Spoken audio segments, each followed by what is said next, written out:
Sup, everybody. Welcome to the live stream. I mean, it just seems like more and more people have more and more things to say about Dehya. Every time I log on, or every time I go online in the last like 24 hours, there's something new people are saying about Dehya. While I do know most of us already knew what was coming, but having it here in the flesh, reality hits different, doesn't it? Let me just get into the game right here. As you guys will see, I, for the first time ever, have a character. I mean, not the first time. I also decided to skip Nilou.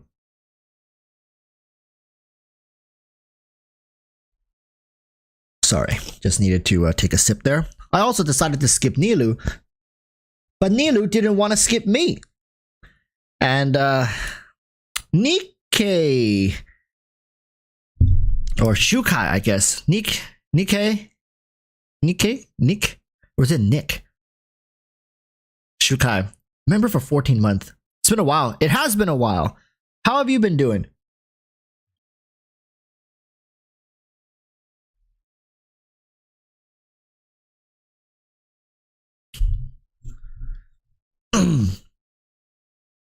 Lucas says, cannot wait for today's stream. I know. People want me to keep going hard on Dehya, being like, oh, Walrus, say something crazy, say something controversial, say something that you're gonna regret in a patch or two. But I mean, most of what I've wanted to say for Dehya has been said after getting my hands on the character yesterday through a viewer's account. In fact, if anybody here in chat right now has an account that they want me to test their Dehya on, ideally if you have Ganyu, if you have Mono Pyro set up, it would be great, because the account I had yesterday did not have Ganyu, which I don't think we really need to test, but like honestly, it's pretty evident that Dehya exists for burning / version, and by extension of that, a melt unit. I know it's weird to think of let's say a character being burning and version and immediately be like, oh, they have to be a melt unit, but just look at how her kit is designed. Look at it maybe like without colored lenses, if that makes sense. What that really means is just don't be biased towards how bad she is and how she's dysfunctional as a character, but see the intention behind it.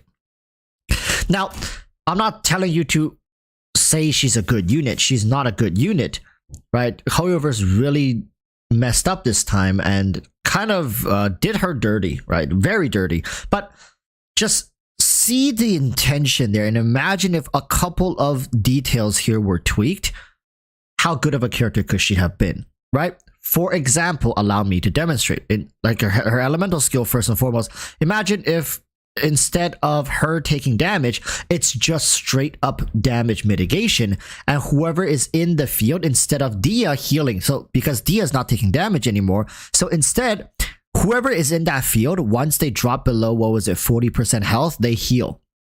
Imagine that, right? It's not as good as Bennett heal. Imagine that, just that change. Like, imagine it. I'm sorry. Okay. So again, allow me to reiterate. So her elemental skill, instead of what it currently does, just a little tweak, right? Yeah, it's damage redirection right now. So instead of her taking damage, imagine her skill was, she doesn't take any damage. It's straight up mitigation, right? And if you level it up, talent level 10, it can go up to like what, 50% or 60%, something like that, right? 50% damage mitigation. And if your character who's inside this field ever drops below a certain HP threshold, they then heal for an X amount of HP. It's a one-time thing. That's it, right? So it's not as good as Bennett, because Bennett just constantly heals you over and over. But this one, let's say you have to drop below 40% health or 50% health, then you get like a one instance of healing, and that has like a what, I don't know, like a 4 or 5 second cooldown, or a 10, 12, whatever the hell HoYoverse wants it to have a cooldown for. Give it a cooldown so it doesn't like, it's not, she's not meant to be a healer. She's supposed to be a mitigator and survivalist, right? That's it. Just that one change would make her feel a lot more comfortable to use. She suddenly has a lot more niche of a, like right now, like what the hell is damage redirection? Instead of the on-field character taking a portion, then why don't you just redirect all of the damage? I don't get it, right? Like, listen, if you're gonna redirect damage, redirect all of it, right? But still have the mitigation there being like 60% or whatever. Actually, it doesn't make sense. If I redirect 100% of the damage, the on-field character doesn't take damage. It all goes to Dehya. That also feels kind of crappy. Then we need to have better healing for her, right? She needs to have a better healing passive. Right now, I just feel extremely awkward. I don't know why.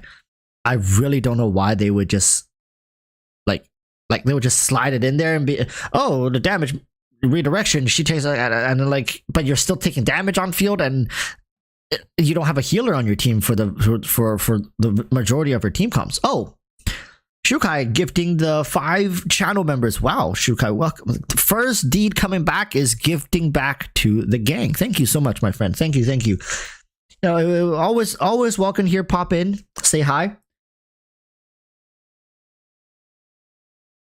Marcus Bullock, Dale Walker, Sophia M, Joe D, and Nguyen Fu An. Is that how you pronounce your name?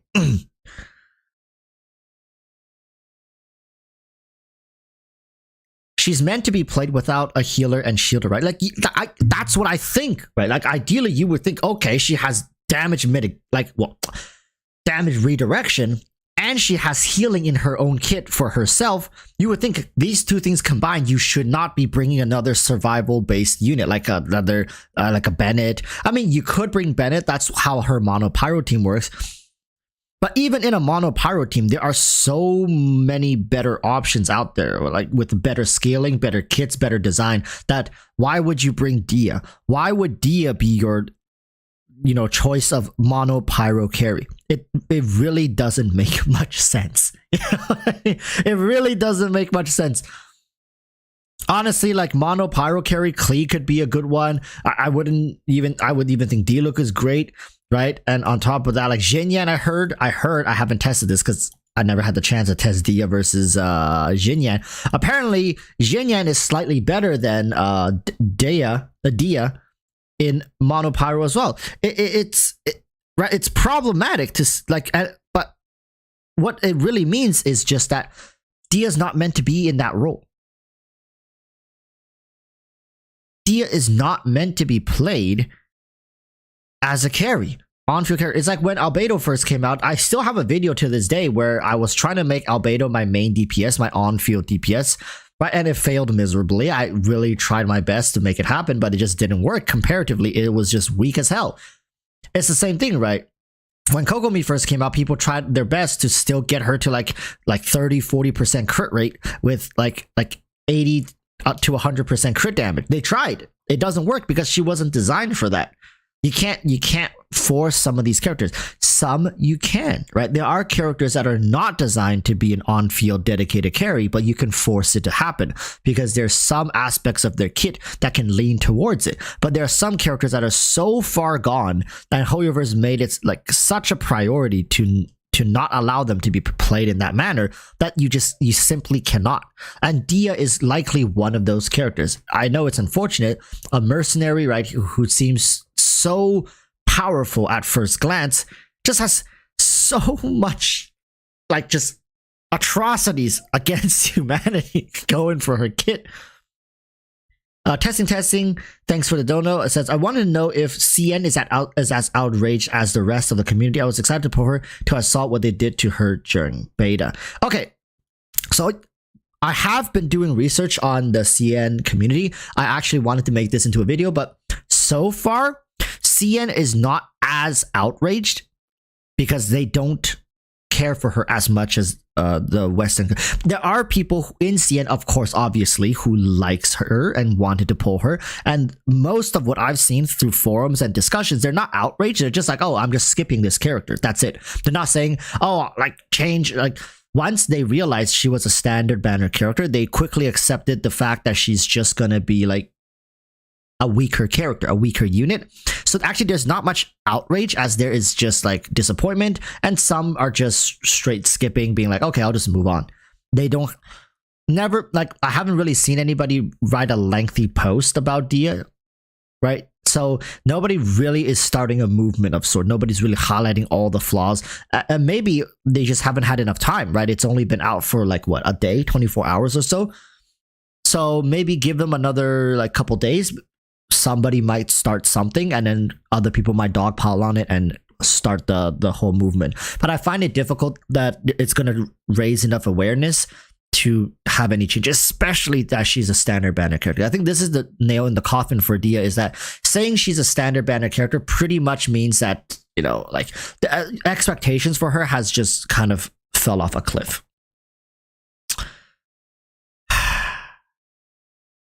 Yeah, I mean,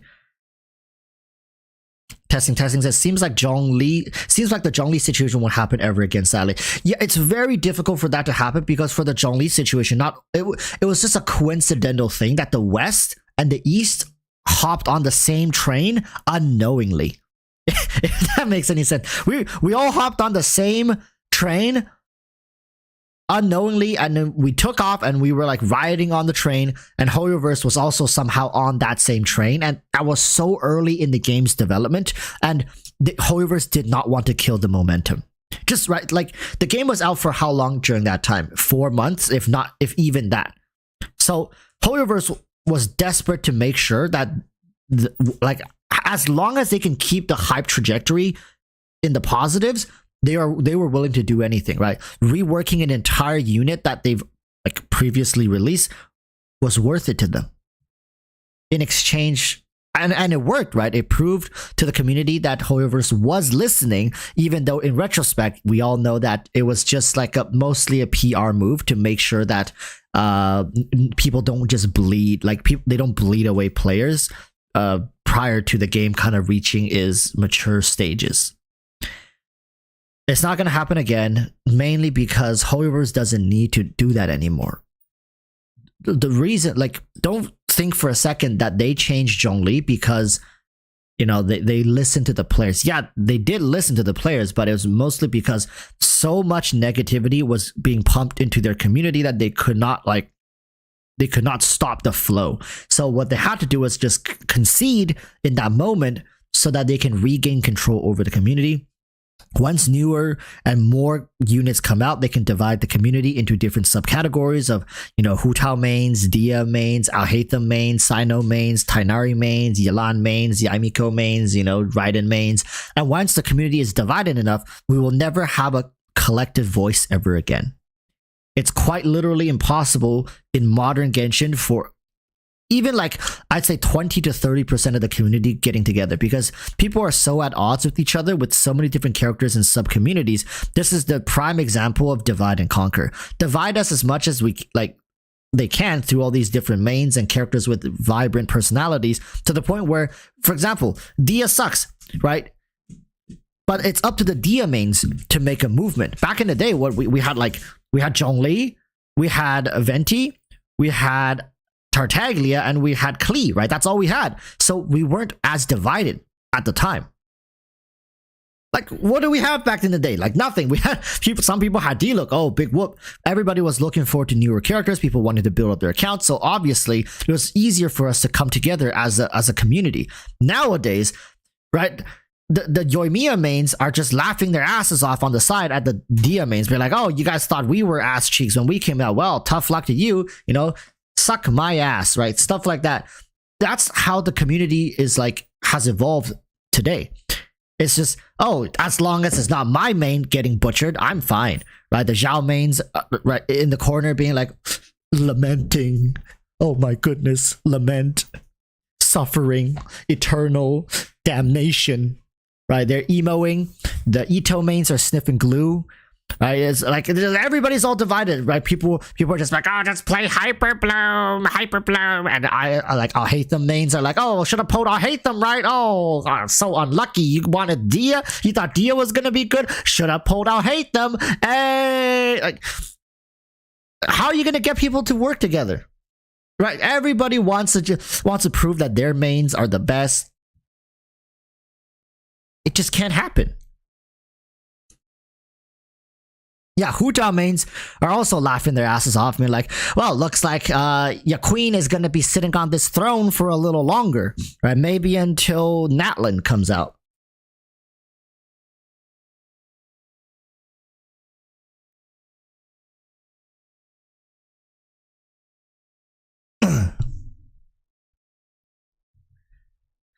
testing says, I'll never understand why people get upset when people call out their mains. I've never seen this in another game. I think it really has to do with how much Hoyoverse pour into these characters, personality-wise and lore-wise. It borderline feels like they're real to these people. Now, I'm not making fun of people. Again, I'm not saying like it's wrong or you know they're stupid for loving these characters and really believing in having a building a relationship with them, right? But I think it's like, I don't think it's stupid that they do that. I think it's stupid to attack other people based on your virtual beliefs and connections with these units. Does that make sense? I don't care like what you do with these characters in private, in your own spare time, like how you devote yourself to them both mentally and physically. But once you bring other people who are living, breathing, real peoples and you assault, attack verbally online, right? Like these people, or you make fun of them, or you do whatever the hell, that's a problem. Right? That is a problem. And right now, the problem, speaking of problems, the problem with Dehya is she doesn't have enough virtual believers. Dehya's shrine is running a little dry. Like her well is running quite shallow to begin with, and the water has mostly vaporized. There ain't enough droplets in there to sustain the thirst, if that makes sense. Dehya is struggling.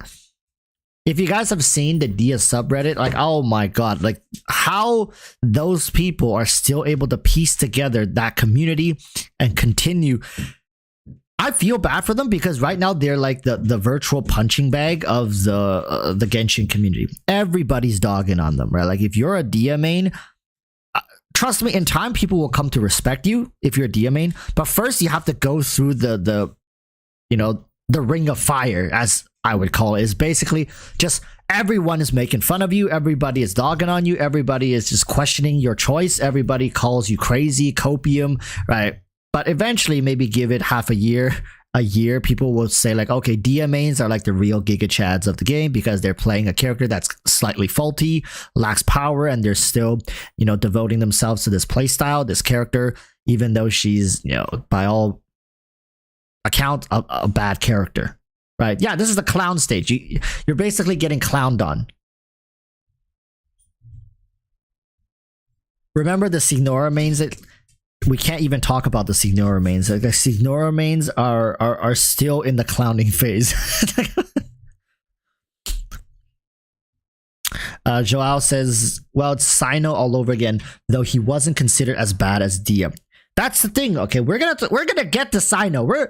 We'll get to Cyno later. Okay, we'll get to Cyno. It's true, Cyno didn't get as bad of a treatment as Dehya, but he very could have. Like he very much could have. But we'll talk about that later. In fact, I'm going to be making a video specifically talking about Cyno. Now, I know Techie the Virus here it has a lot to say when it comes to me talking crap about Cyno. But let me tell you, like, just honestly, you can defend him to a certain degree. But once you get to a certain point saying like he is, top tier, he is not top tier. It's a good character. He's slightly better than Keqing, right? Like, I mean, that's good. Keqing is a good-ish character nowadays. I would say Keqing is probably better than Diluc. If I really have to say it, I think she's probably better than Diluc. I don't know, like I'm still questioning it, like, but I think she is. Like but Cyno is slightly better than her. But like but Keqing is like a standard banner character.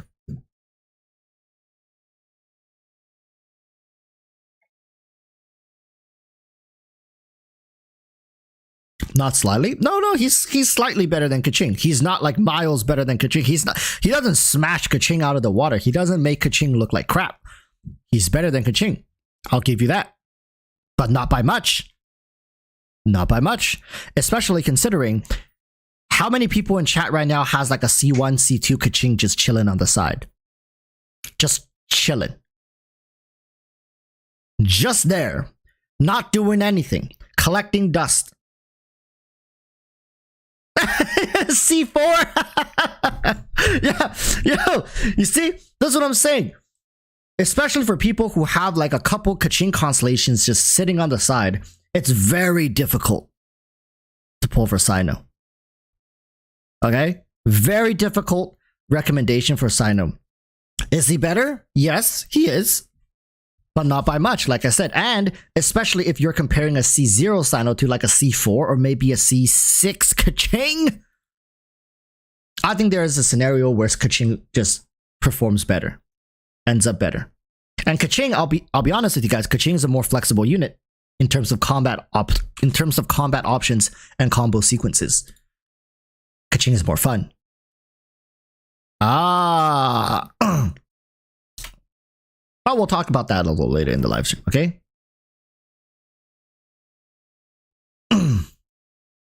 Do I recommend polling for Dehya? Oh, no, my friend. Absolutely not. I don't think I've ever been so against polling for a unit, in fact. And this is not me jumping on a hype train. Remember, listen, guys, how many videos have I made about Dehya? Right? How many videos? Tell me. Like I'm starting to get comments. People's like, "Yo, Walruss, you gotta stop milking that Dehya content, bro. Like, chill." there are other characters in the game you can make videos about. I've made a ton. Like I've made like 5 or 6. This isn't me just jumping on a hype train now that everybody's talking about it, right? Like I've been saying this. Like, yikes, this character is going to struggle in many different factors. The only hopium, this is the one time that I'm right, and I really wished I was wrong. The only hopium was that it turns out one of her meta teams is Melt. I wished I was wrong. I wish she was, when she came out, she would have been a great pyro hyper carry. I wish when she came out, she would have been a great pyro off-field support, but no. Like, it's one of her, if not the only like legitimate team comps that you can play her in is Melt. Burning Melt. Like, what the actual it's such a slap in the face right now, meaning, because you know what that means, right? The fact that I actually somehow BS'd my way into that and got it right. What that actually means is Hoyoverse is doing what I say they're doing. Which is, they're gonna turn Dehya into like a burning version unit for Melt synergies. And Melt is going to rely on Dendro and Pyro to create the damage environment for Melt. Which is so BS. Like, why couldn't they just make a Pyro character like work with Melt, like they make current Pyro characters work with Vaporize? No. They have to milk a third element's revenue in it. You gotta give it to Hoyoverse when it comes to their ways of monetizing, but like, I'm calling them out right now. Listen, I don't know where you guys will be when this thing comes to fruition. You might not be watching my content anymore, but I want you to remember that Walrus called them out first. I called them out first here, right now, months before it's happening. Is that it's absolutely disgusting how they're gonna milk Melt reactions through Dendro as well as Pyro as well as Cryo. 3 elements.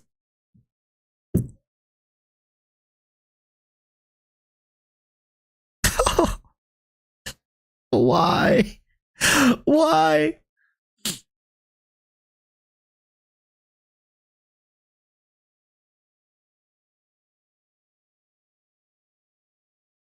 She hardly does 2 vape or Melt through her entire. No, her whole purpose is to apply enough Pyro so that, let's say, someone like Nahida's Dendro can apply burning, right? Can sustain burning through her elemental skill application, and thus allowing Melt, like allowing Cryo characters to then, like, that's reverse Melt, right? If Ganyu is, let's say if Ganyu is the one proccing, that's reverse Melt, right?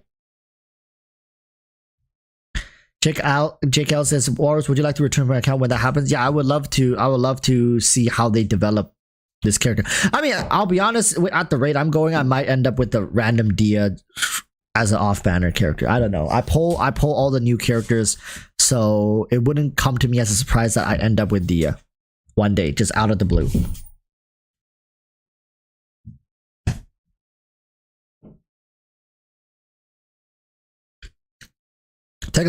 Walrus should not work well in Melt Ganyu. Charge attack every 2 seconds faster than her E-proc of 2.5. No. But what ends up happening is Nahida, when Ganyu charge attack, Nahida's Dendro procs, which refreshes the enemy's pyro application, so it causes burning, right? You don't use Dehya to sustain the pyro application. Dehya is only like, think of Dehya as the match. Okay, Dehya is like the match, and what actually burns it is like the wood and the oxygen, which is Dendro, right? So think of Dehya as the match. Like, I've explained this to you guys before, why Dehya doesn't work in Vaporize. Her bullshit, okay, excuse my language. Her barely functioning elemental skill is like the only reliable off-field pyro application she has, right? Off-field.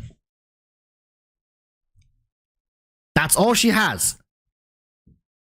HoYoverse made sure that skill has a 2.5 second cooldown per proc.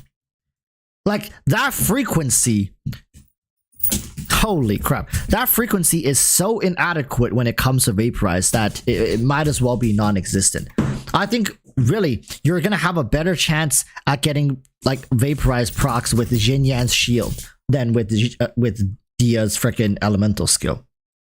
So you're not gonna, like, do you think that was a mistake, right? Do you think that was a oopsie? Meaning HoYoverse is like, oh no, how come Dehya doesn't work with Vaporize? Oh, we messed up. Oh, she was supposed to work with Vaporize, or do you think it was all planned and she was never meant to work with Vaporize? I said this in the past, right?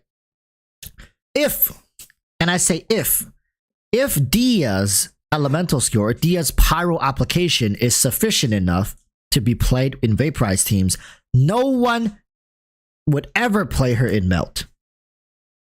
And I've said this time and time again, is that HoYoverse does not want more Vaporize teams. They do not want it. They want to move away from Vaporize. They're trying, and this has been a thorn in their sides for the longest time, is how, like, look, think of it like this. Imagine you're writing an exam. Okay, chat, right now, imagine you're in an exam room. I know, trauma, oh my god, schoolwork. Imagine you're in an exam room and you're being given this exam, and one of the question is, how can you design a pyro unit that is Melt exclusive without players using them as Vaporize pyro triggers? Imagine if that was a question on an exam. What would your answer be? What is the solution to this problem? Like, you want to design a pyro support character that is Melt exclusive, and they cannot work with Vaporize. How are you going to answer that? Just, right? I know, oh my god, Walrus, why are you making us answer like exam questions? But it's just follow my lead for a couple minutes here, right? Just imagine how, like, what is your answer to this question? How can you possibly? Because HoYoverse actually is paying someone a legitimate wage to answer this question for them, right? So it's like, what's the answer? But they have to be usable in Melt. You can't just make a shit character and call it a day, right? You have to make them work with Melt, but they cannot work with Vaporize, or else why would people play them in Melt, right? Especially when people are very resistant to change. As somebody who's supposed to answer this, how would you answer this question? And trust me, once you reach the answer, you'll quickly start to realize, like, wait a freaking minute, that's what Dehya is. Like, that's what Dehya. It's a very badly designed character. It's too reserved.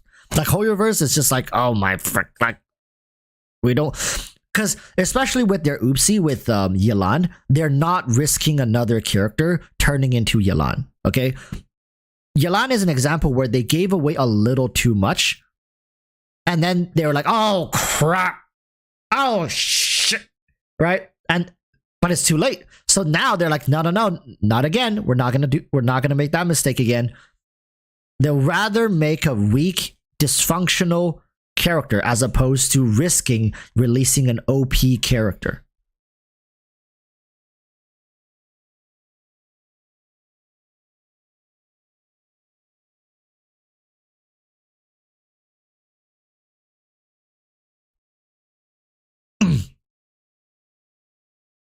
The thing I can never understand, right? Get this, chat, get this.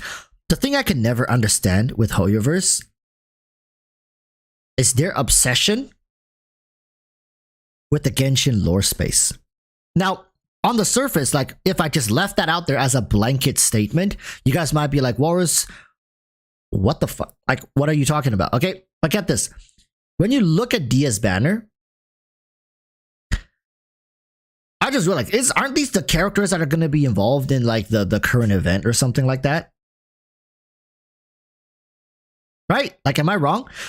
Aren't these all the colleagues coming to visit Mondstadt, and like, you know, they're going to participate in like what the Windbloom event, and it dawned on me, is like, is that why these characters are on the banner?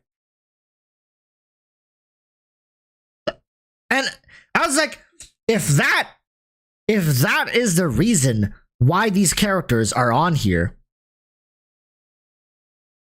like, oh man, Hoyoverse, you know, you're like, it's okay if you're interested in your own lore and you want to like tie everything together, but it's another thing when you go this far. Like, easily you could have changed Barbara to be, let's say, like, I saw people were saying they wish Cookie Shinobu was here, right? She's a very core piece of Dendro Hyper Blue teams. Cookie Shinobu being here, take away Kale, you can put Yao Yao on here. Like, I know she just released and she just had a banner, doesn't make sense, but like, there's plenty of other characters you could have put on this banner. There's so many options you could have put on this banner. But because they're so fixated on their lore and like the whole like Windbloom thing, like in the moment, like tying everything together, it doesn't matter, man. Like, it really doesn't matter. It's not that important. It's not more important than having functional banners of value for players to engage with. Imagine coming into the game in 3.5. Imagine this is your first patch in Genshin Impact. You just downloaded the game and you come in and you're like, my goodness, she looks hot AF. She looks cool. She looks strong. I should invest in. Look at these characters. Oh my goodness, these characters look good. Let's go check the tier list. And then you get like, oh, your alternative is Cyno. How are you going to play Cyno effectively without Nahida? Answer me this. If you come into this game right now, and don't give me like, oh, play with Dendro MC. What? You're gonna tell me if somebody came in right now and wanted to play Cyno, you're gonna tell them, oh yeah, go for it. You don't have his best in slot support, but you can play him with the Dendro MC. Excuse me? Excuse me? Bro, you're about to help the man speedrun quitting the game. I'm saying, like, yeah, you have to pull Baiju, but like, immediately you get them to pull back-to-back limited banners. Like, come on, guys, come on. Like, do you want this community to flourish? Do you want these people to stay and play the game? I would feel terrible if I came into the game and I pulled for these characters just to learn like months later that, you know, like, I got bamboozled. It's tragic. In fact, if I were to give advice to people, it's like, okay, don't pull on this banner. Pull the rerun banner that's coming after this, the Ayaka banner, right? Get an Ayaka in your hand and you have some sort of substance. There's something there, okay? There's something there. It's not much. I mean, Ayaka by herself. Let me think. Ayaka by herself, I guess you could get Sucrose. You can get Diona, Layla. Does Layla work with her? Diona, Shinchu. Like, you can make a ragtag team of yeah, you can make a ragtag team of her work. Okay, like, she's quite expensive if you want to pull out like as much power.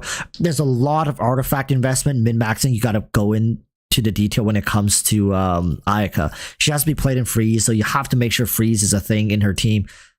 Could be problematic, but not as problematic as Dehya. Not even close. Same with Cyno.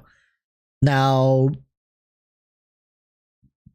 when is Nahida rerunning? I do not know. But I know she likely will come back in the next couple of months. They usually do that, right? Archons are a huge selling point for them. I wouldn't be surprised if Nahida comes back prior to Fontaine.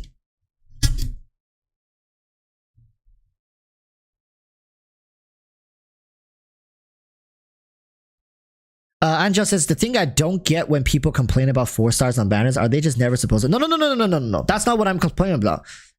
When it comes to banners, think about, okay. Let me paint a picture like this, Angel. Let's say if I were to go buy, I don't know, like a package of assorted goods. It could be candy, it could be cutlery, it could be whatever you want. Just assorted, right? And there's like package A, B, C, D, E. There's like 5 A, B, C, D, E. Yeah, there's like 5 different packages. They all cost $100. Okay? You guys following with me here? Package A, B, C, D, E. And they're all, let's say, candy. Okay? They're all candy. 5 different I know $100 for candy doesn't make much sense, but just follow along. Do you think it's smart to buy, let's say, package C when package C has like a Snickers bar, a Kit Kat, and like some Skittles? Whereas package A has like these Japanese snacks, right? Got all these like different types of treats. It got like red bean, like bread and all that stuff and blah, blah, blah. And it comes like fully packed out with like 30 different items. And then package C comes with like a Kit Kat, a Snickers, and some Skittles. My point here is like, these banners cost the same. All these banners cost the same. It's not like, oh, I'm going to pull on this banner and it's like a 50% discount. No, there's no discounts. It all costs the same, right? So those boxes I told you, package A, B, C, D, E, think of them as the banners for characters. They all cost the same. It's the contents within the banner that difference, right? What do you want? What do you want? Do you want the Kit Kat? Do you want, like, if you're just craving some Kit Kat, Snickers, and Skittles right now, maybe that $100 on package C's is going to be worth it, right? But if you look at it objectively, we are not complaining the fact that Barbara is on this banner. If you're going to put Barbara on a banner, balance her out with other things that are of value, right? No one would really complain if Barbara was on the banner with, let's say, Raiden Shogun, because the value balances out. I'm still spending to get, a similar overall valued package. Right here, like when we complain is when the value of the banner is so below the standard. Like, just compare this with the previous Hu Tao and Yelan banner. Like you can't, like the value is just not there. So then we're just asking the question, like, why would you put something of lower value when already there is something of even lower value?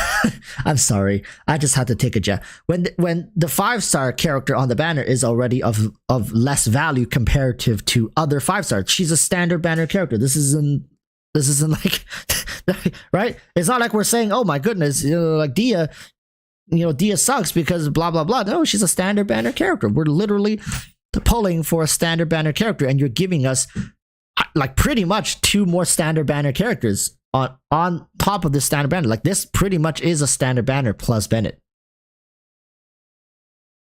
Like that's what we're complaining about, is the fact that it's very scammy. And with the amount of ads HoYoverse is running and how many newer players are coming into the game, I feel bad for them, man. Like I feel really bad. I wouldn't want to be coming into this game.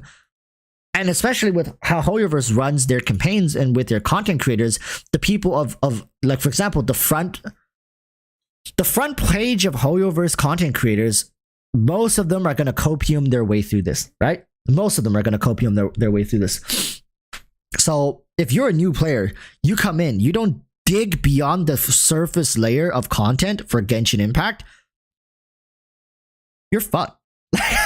I'm sorry. I'm just like, you're screwed, because you're gonna be baited into thinking that Dehya is like a functional character, which she kind of is. Like she's a decent. People are gonna say she's decent. Like what do content creators say when they evaluate characters that are like subpar? They're like, oh, they're decent if you do this, right? If you want to invest into this character, you know, she still works. She can clear the game. But let me tell you, man, if you want to start the game from scratch and be a Dehya main and pull Dehya, like that's your first 5-star character. Like God forbid you spend money. Oh my fucking God. Like God forbid you come in and you're like, you know, I'm a spender. I'm okay spending some money in games here and there. You fall in love with Genshin. My goodness, this game just blows you away. You're like euphoric. You're just like having a mental orgasm every time you think about playing this game. You're like, you know what? I'm going to spend some money, right? I'm going to spend some money. Let's say like, at this point, like I really hope if you decide to spend money, you just go for Cyno. Even though he's by far like, I mean not by far, he's not a good option either as your first unit to pick up to hyper invest into. It's still better than going for Dehya, right? Of course it is. He's a limited character. God forbid these people come in, get baited by the content creators, you know, saying, oh, you know, Dehya's fine, she's okay, she's good, she works as long as, but you just have to spend like you have to invest into her, build her up and make her work, but overall she's fine. And some of them, you know, listen, some of them will even slide a very sneaky good in there. This is how I'll say it. You know, she's good if you play her right. You know, they'll slide that shit right in there, like right between your ass cheeks. They'll be like, in between the mediocrity and like the they'll just slide one in there and be like, oh, she's good if you play it right, and then they'll quickly move on to the next point. It's like, bro, listen, you guys might find it funny because you already have enough knowledge on the game to the point where you're like, okay, I can make my own decisions. I will do enough research amongst different content creators to get different sources, and also you're on Reddit. Imagine you just coming into this game blind and you find like a video with 300,000-400,000 views on it. You're like, this person has to be credible. And they are, of course they are, with the information they provide. They're reliable. That's why they have that viewership. But at the end of the day, you know, they still want to just kind of please as many people as they can. So they're not going to really go too hard. They'll be critical, but not to the point of, you know, hurting people's feelings. So when they slide a quick one like that in there and you like, and especially if you don't watch the whole 20-minute video, right? Let's say you're just kind of trying to get a gist of the characters. Okay, she's okay. She's fine. Yeah. Yeah. And you look back 3-4 months later and you're like, God damn it. What did I do to deserve this? Check the virus. Look out! I went to lose. He is a prime. Yeah, like why I went to lose basically makes it a point of his content to never make a character feel bad, right? Like the point of his video is like all characters work. He'll make them work. He'll make sure they work, and he'll like the numbers he shows in his thumbnails usually are like numbers after really fishing for a certain he just scale it up through like R5 weapons and like other high constellation characters to support this one character to get that one instance of damage with food buffs sometimes, or when, like abyss buffs. It's not realistic, right? Like for example, there are people who will say like, oh, my I can do vaporized Dehya and hit for like 300,000 damage, but it's like, is that consistent? Or like what are we working with here, right? What are we working with here? I mean, it's great. It's great for entertainment.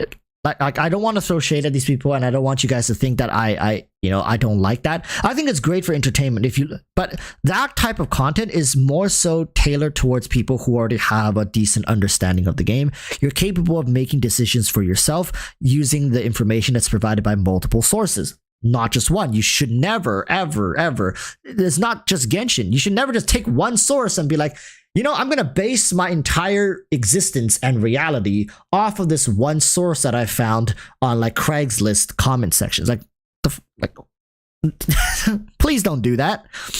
So yeah, that's pretty much for Dehya. I think going forward, she might get a small surge in power through her artifacts as well as Baiju, because that's what I'm banking on. The fact that I'm running her in some of my teams, she's struggling. Okay, I'm just gonna say that she's struggling because she hurts her own teammates through burning or version. I don't know what the hell it is, but it hurts, and I don't like it. And she doesn't heal your team, so you're pretty much forced to bring like Bennett with her nowadays to heal your team, which is so problematic. It's like I need to bring another character on my team just to solve the problems that this character fails to deal with, when her design is meant to deal with that kind of problem, but she can't deal with it. Hence is why I think having Baiju on the team may solve some of these problems. But if I have Baiju on the team, I might have to bench Nahida, which depending on how Baiju performs, that may be a decent option, right? Switch out Nahida and opens up the space to another character. I don't know, maybe a Pyro character, maybe like another Cryo character, maybe double Cryo with Baiju and Dehya. I don't know. But the potential is there. We'll see how it flows. That's the case with Dehya, right? Disappointing? Absolutely. But does it mean that there's no hope? I don't think so. I think in the future, there might be a character that comes out that takes what Dehya does, and just evolves upon it. And I think that's what HoYoverse has been doing. Think about it like this. Xinyan, Toma, and now Dehya, and I think there will be more and more characters coming out in the future, especially as we approach Natlan. I'm sure they're going to figure out this whole melt burning situation and perfect it. And we'll be happy players before we know it, right? We'll just jump back into the Matrix, people. Forget about all this stuff. Forget about the oopsies that they call Dehya, that they call Toma, that they call Xinyan, and just be happy with character X that's going to come out a year from now that perfects this playstyle, and you're playing your favorite melt composition, not even knowing the atrocities against humanity that had to occur for us to arrive at that point. Anyways, let's talk about Cyno. Ooh, Cyno. This is a cool character to talk about, okay? Let's jump back onto the topic of Cyno versus Keqing. The thing when it comes to Cyno versus Keqing is Cyno, the vast majority of the time, vast majority of the time, I would say 70% of the time, you cannot, maybe 80, all right? You cannot fully utilize his kit. What I mean by that is his burst duration, like you almost are never able to use the, I believe it's the 18-second. Yeah, you almost never get to fully utilize the 18-second duration. And that has many reasons.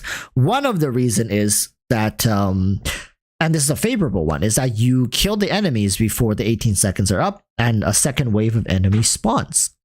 What ends up happening is then it's very inefficient for you to just stay in this form because you have to reapply all the buffs, the debuffs to the enemies and whatnot. For example, you need to reapply Nahida's elemental skill. You need to reapply, like depending on what characters you play with, let's say Yelan, you need to reapply, you're going to get her elemental skills is sitting off cooldown. All that stuff, you need to recycle through all your abilities. If you have Zhongli, you need to recycle his shield sometimes, depending on how much face tanking you've done. Maybe his shield is broken, you need to reapply a bunch of stuff. A bunch of stuff needs to be reapplied.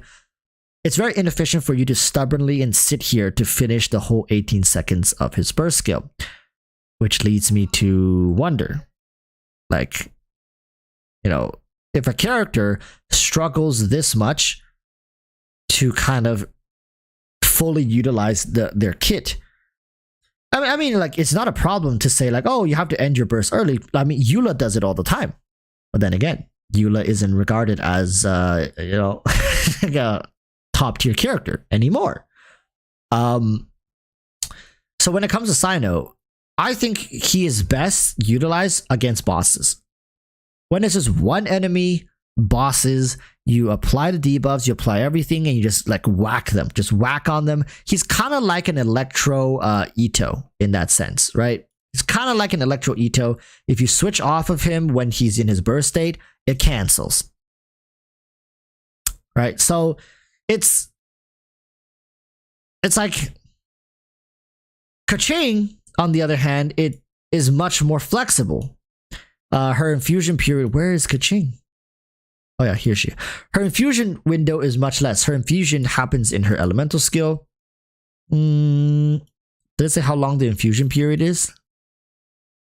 It's very short, but you can buffer it.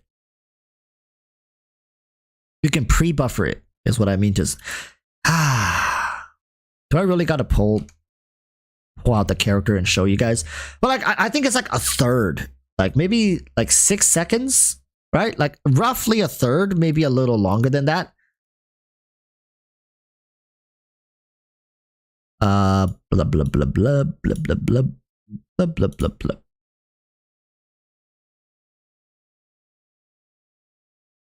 With TF, you can have 100%. Even without TF, if you cycle through it properly, you can have a very, like, pretty much infinite duration, all right? So here's the thing about Keqing. I don't know how many people know this, but Keqing's elemental skill starts going on cooldown from the moment you throw it out, not the moment it gets infused. So let's say I throw it out here, right? Even though at the bottom right, you guys see it's not, but if I take it, it only has a 3-second cooldown, right? So the fact that you can work around this is that you can throw out her elemental skill, use her burst, and once her burst finishes, take the elemental skill and you charge, you can attack, I think 4. Okay, 4, and then look, and then it's back again, and then you can immediately do it again, and once you finish this, her burst is going to be back up again. Right? So Keqing's elemental, even without Thundering Fury, Keqing has a very high infusion and it's very flexible. You decide when you want to infuse and it's very short cooldown along with a very flexible burst as well. Her burst skill has a very wide range, decent damage with relatively short cooldown and cost. So like it's a 40 cost burst with a 12-second cooldown. So it's like this character, when it comes to scaling and damage, may not beat Cyno, but when it comes to flexibility, she makes up more so in this factor, right? And the damage disparity isn't so big to say that, oh, you know, like Cyno's gonna be outpacing her all the time through raw scaling and damage, which leads me to also have a gripe with Cyno, which is like, you know, for a limit, like again, with the example with the different packages, package A, B, C, D, and E, why would I ever pick package E, let's say the Cyno package, when there's a free package? Let's say when you pick up package A, B, C, D, E, there's a chance that instead of package A, B, C, D, E, you get package F, package K, you know? I don't know. It's maybe it's a bad analogy, but my point is, using Genshin terms, is you can get Keqing essentially for free when you don't even want her. Like Keqing could end up, like my point was that people in chat sitting here right now, many of you have a high constellation Keqing just sitting there, right? Like, so just by playing the game, Keqing will come to you. Eventually she will.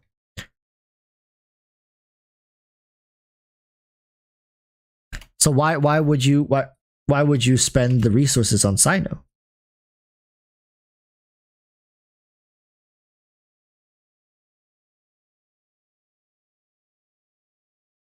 Cosmic Trainer says, point is Keqing is pretty good right now and Cyno is good too. Cyno is really good but replaceable. He's too replaceable. You want these characters, you want these limited characters to be unique to the point where it's very difficult for players to replace them. But when you have options like Keqing versus Cyno, and Keqing does a large variety of what Cyno can do, and in some cases even better than what Cyno can do, and you're like, the selling point for Cyno is it really just his exclusivity and like in his slightly better scaling and hyper carry role? If that is a selling point, I'm sorry, I don't feel like it's adequate. I don't think it's enough. Cyno allows quick bloom, Keqing does not. Yeah, but like it's a different playstyle. But then it's also begging the question, like, how much of that really matters when it comes to enticing you essentially to pull for a limited banner character, right? Should we be putting value towards options, or should we be putting value towards power? Or should it be both, option and power?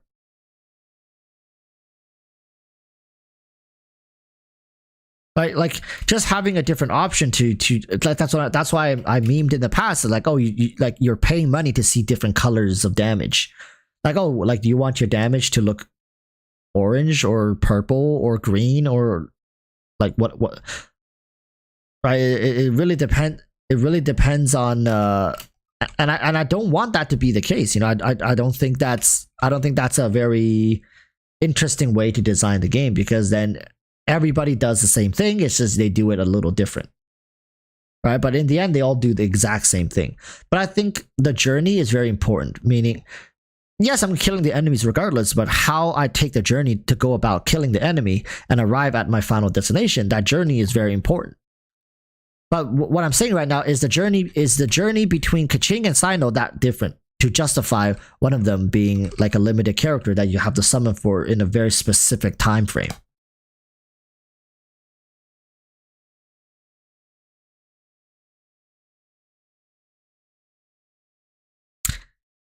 You know, I don't think it's very smart of HoYoverse when it comes to how close certain characters are. And I know HoYoverse is very desperate to make different characters. In fact, I think they haven't really hit the fact that they don't want characters to overlap with each other.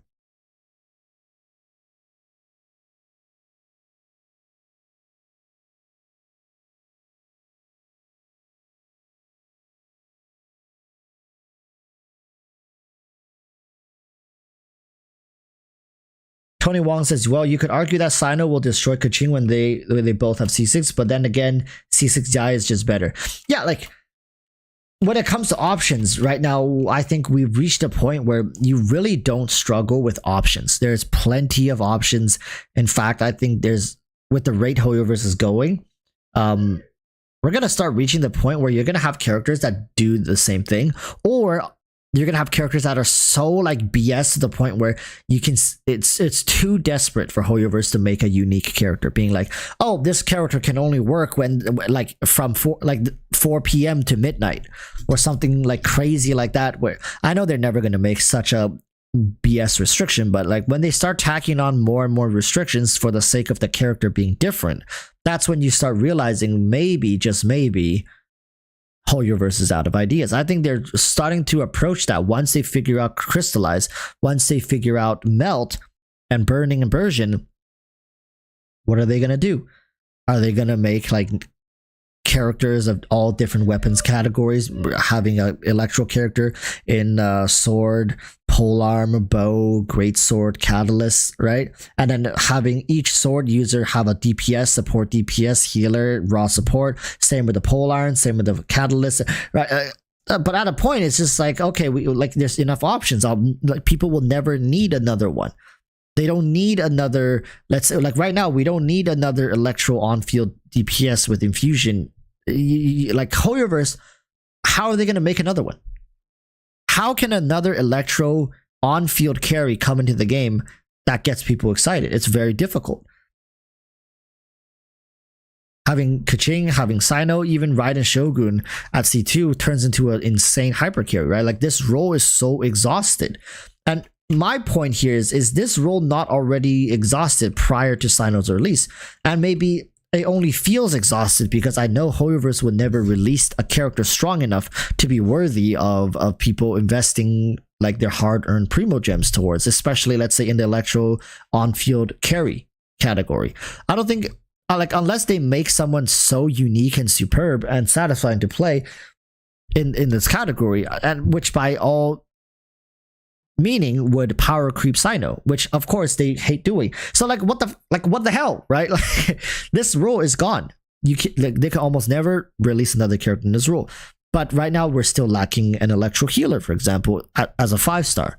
We have Kuki Shinobu, we have Dori. I'm sorry, yes, I'm gonna count Dori as an electro healer, but we don't have a 5-star. Like why couldn't they make Dori a 5-star?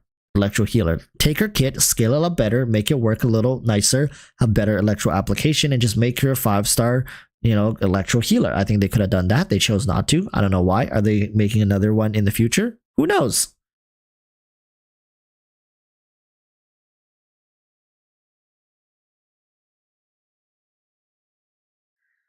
Skinhead Larry says, Skinhead Larry. There's only so much you can do without implementing power creep until you inevitably exhaust all possibilities roles and end up having to make ad hoc roles that exist for their own sake. Yeah, and I think HoYoverse is tapping into that well a little too early. There are certain characters, for example, Nilou. What the hell is Nilou?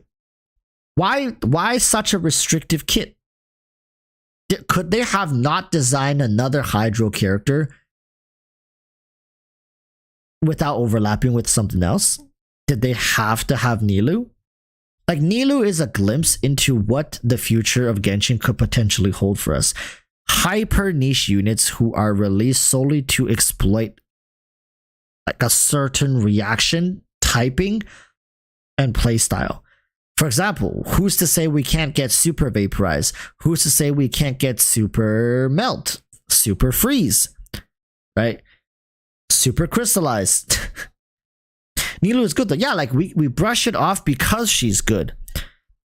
But imagine if she wasn't. How big of a controversy would she have been? People only let it happen because it's good, right?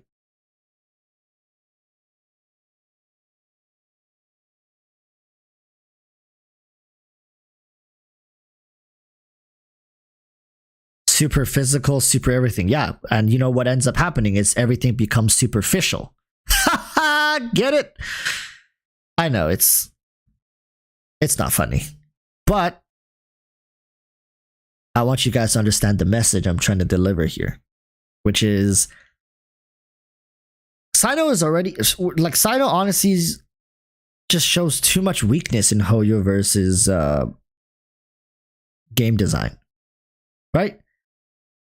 Too much weakness in that they're so hesitant to make powerful units nowadays that I think it's incentivized by the fact that they've made so much money, they've had so much success, they don't want to let it go.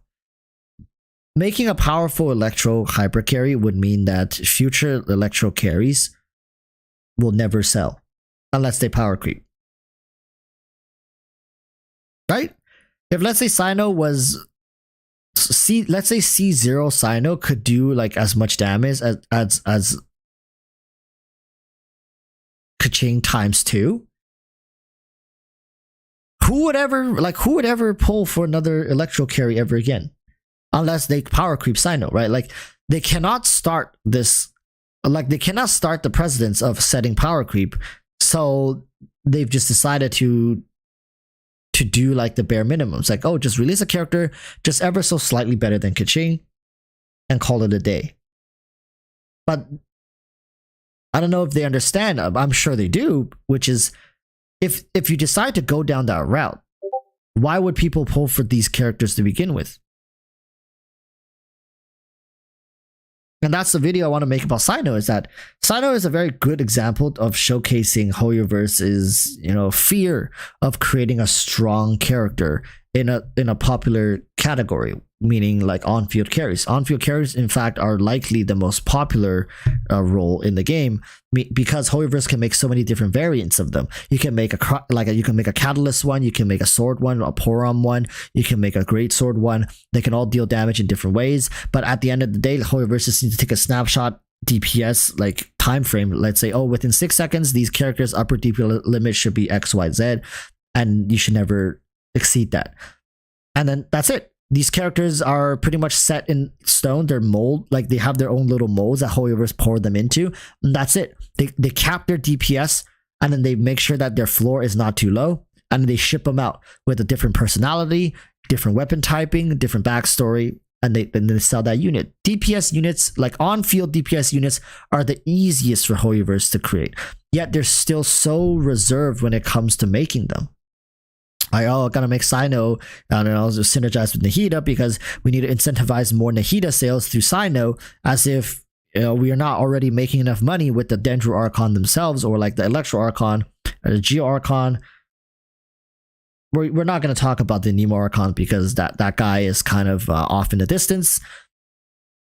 All right, like it's just ludicrous to me that HoYoverse would be so scared. Like, come on, man. Like, it's okay. It's okay. It's fine. Give your limited characters a little more oomph, a little more power to them.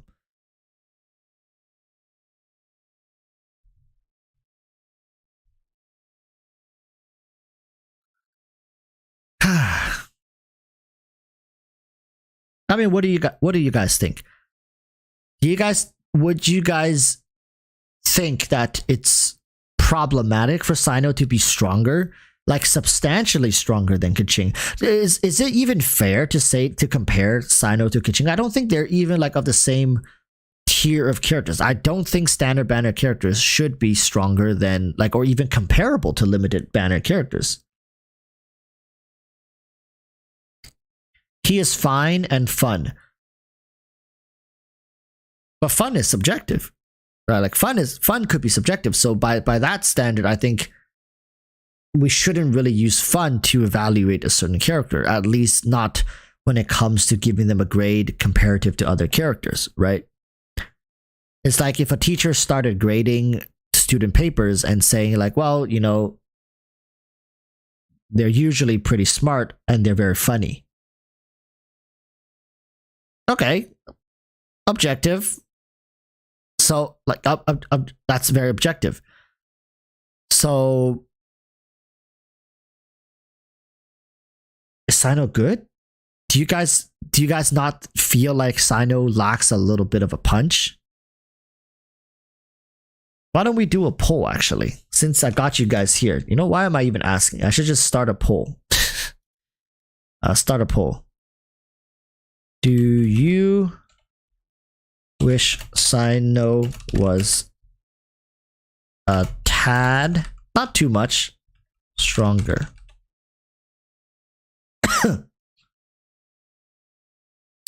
Like, my point here really isn't to say that, oh, Cyno should be like better than Keqing on all fronts and smash her out of the water, completely making Keqing irrelevant and making her look like trash. No. But I do think that in more areas than a couple, should Cyno win out comparative to Keqing, who is a standard banner character, right? I think a C0 Cyno should easily scale to maybe a C4 Keqing-ish. And he should effortlessly like exceed her in that regards. I think a C6 Keqing should be better than a C0 Cyno. And I think a C2 Cyno should once again match C6 Keqing, and beyond C2 Cyno should just win over Keqing. That's how I feel like these characters should compete. I don't think C0 Keqing and C0 Cyno should be close whatsoever. I think C0 Cyno should at least be 30 to 40% better than a C0 Keqing. At least. I think that's just how, when it comes to value and discrepancy, I think that's just how it has to be. Because if it's any less than that, I've struggled to find any reason to even summon for Cyno.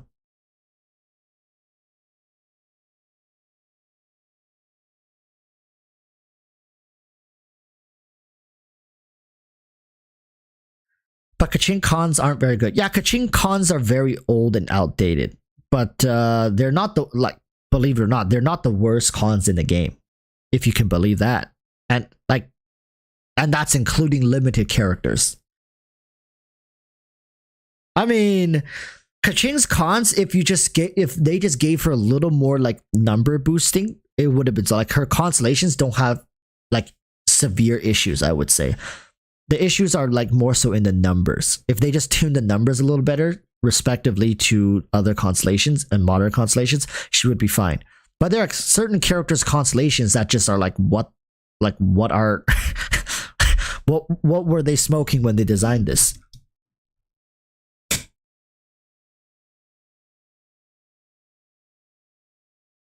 To be fair, their playstyle is totally different. Keqing can quick swap while Cyno is pure on-field DPS. But Keqing could be a pure on-field DPS as well.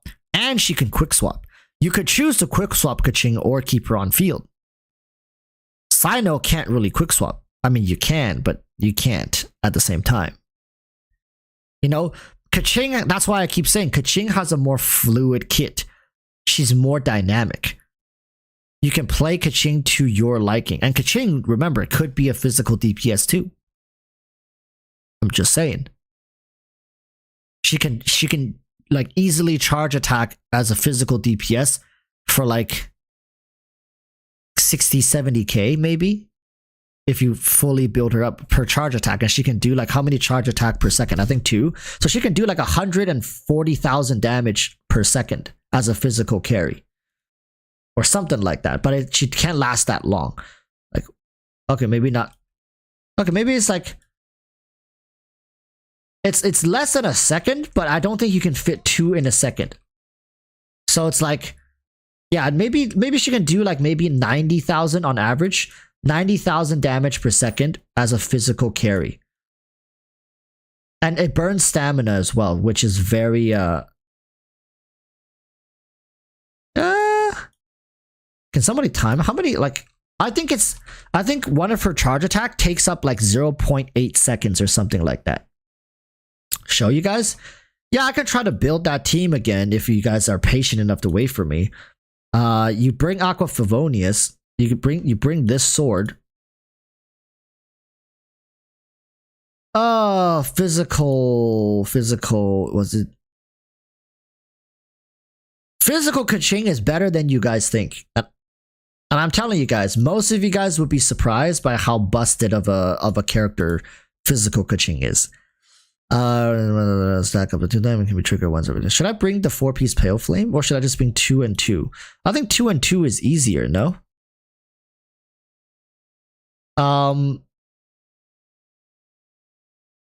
Like, this is the beauty, people. I'm telling you, this is the beauty of Kaching. Most people were too busy memeing on Kaching and making fun of her to actually like see her potential. She's a pretty good character, but if you want to compare DPS, she may not be the best, right? But she's certainly up there. I think I should bring this one, Bloodstain. Which sword? I think I should bring a crit rate weapon. Yeah. Maybe I should bring a crit rate. I'm not crit rate weapon. I mean a crit rate headpiece. Oh, please tell me I have a Bloodstain piece here. Please, no. Do I not?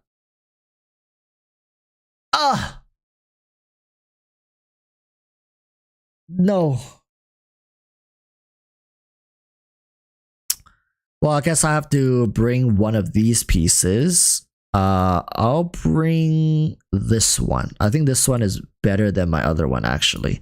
So then now I have 2-piece Bloodstained, and I'll have 2-piece Pale Flame. Like this. So all in all, her stats look kind of like this. Physical damage bonus 150%. Okay. So that's like the bare bones for artifacts. Her team compositions. Ooh, I haven't played Physical Kaching in so long. What would be a good team composition for Physical Kaching? Let's think. We need another cryo character. So we need an off-field cryo. You know who is the best off-field cryo character in the game? I'll take a Ganyu. You know what? I'll take a Ganyu.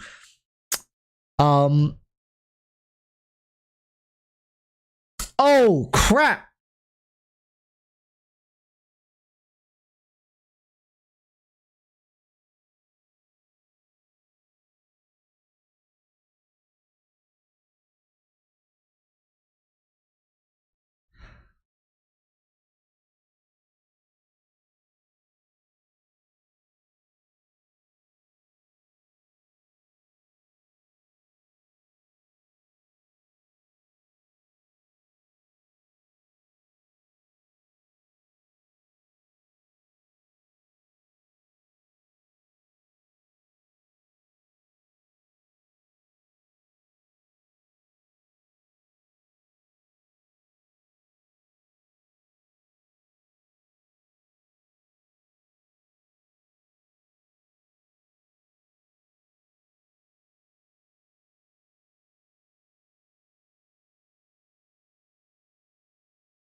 Well,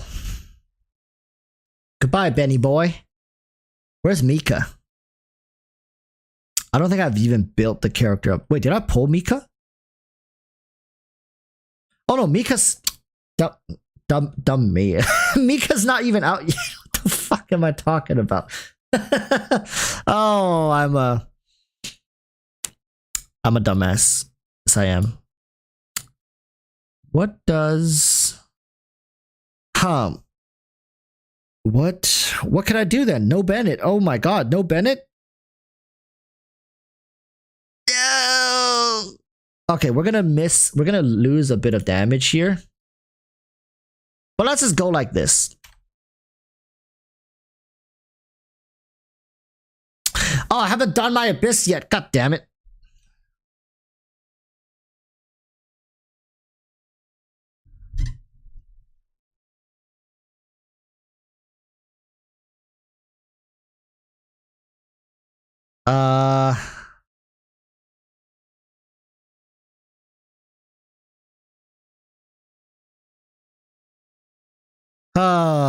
Brum, brum, brum, brum, brum, brum, brum, brum, brum.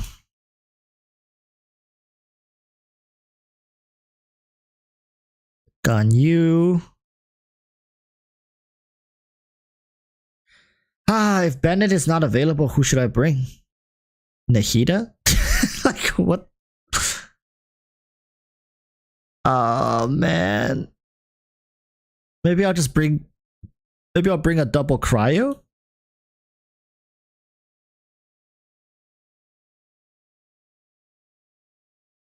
Who cares? I'm just gonna bring a double cryo for the residents. Man, this sucks. Man, this sucks. Wait. Who was my fourth? Oh no, it's Kokomi, wasn't it? Yeah, it was Kokomi, Red and Shogun. Do you guys take Shinhe for physical buff? Oh yeah, Shinhe. Oh my god, you guys are so smart. All right, my first time playing physical Kaching in like what eons. Oh, I can't even get superconduct here. Oh no. What am I doing? Oh, I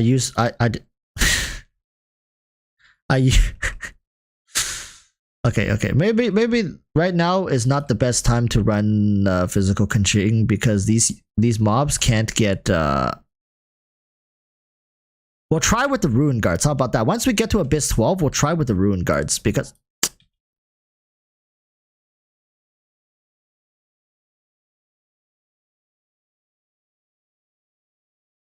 I want to try on the Ruin Guards because the Ruin Guards has like really high defense and I want to show you guys how busted Kaching can be. Physical Kaching, that is. And I guess to a certain degree, my whole point to do this demonstration is to show you guys, like, first and foremost, like, yeah, obviously you can play anything you want, you can still probably beat the game. It's not like you can't beat the game if you don't play fully meta options. But at the same time, I want you guys to fully be aware of, you know, the difficulties in pursuing this path of playstyle, especially if your goal is to beat the game.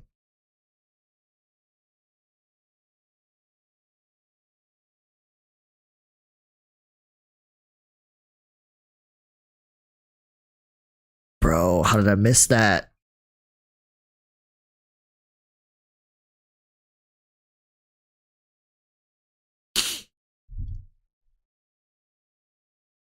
Oh yeah, you're definitely not biased for Ching. Absolutely not. I am as straight as an arrow when it comes to objectiveness, when it comes to character evaluation. No biasness here, my friend. You won't find any biasness here for Kaching. Not on my watch. Oh, maybe we can do it with these mobs.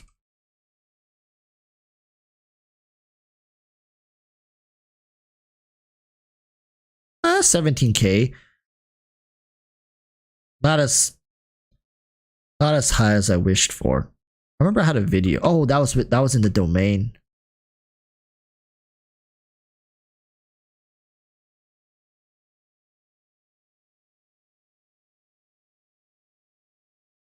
Where's the last one?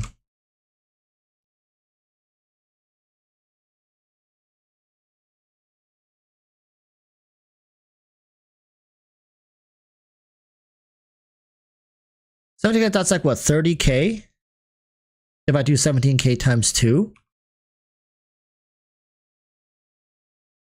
I can also apply pretty wide superconduct with this. I mean, it's higher than Dehya, if that. it's better than Dehya, if that's worth anything.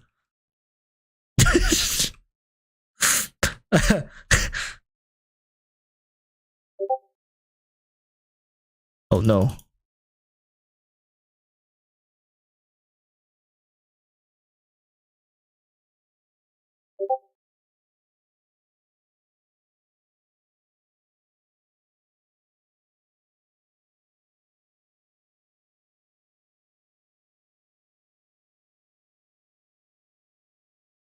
Not a high bar. Okay, I'll give you guys that. It's not a very high bar. Let's try yeah. Oh, wait. I was gonna say let's try Shenhe, but man, I was supposed to have Bennett, man. That's what we're missing. We're missing Bennett. With Bennett, I think we can easily, like, come on, let's be honest. With Bennett, we'd be easily hitting for like 23k per, right? Come on. It's not my fault. But Bennett is C6. My physical kaching days are over. Oh, for reals, bro?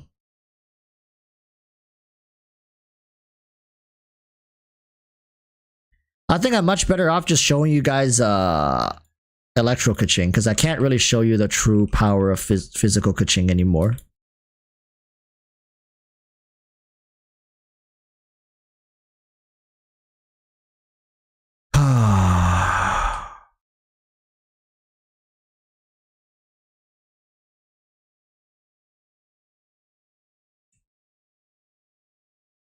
Get down here.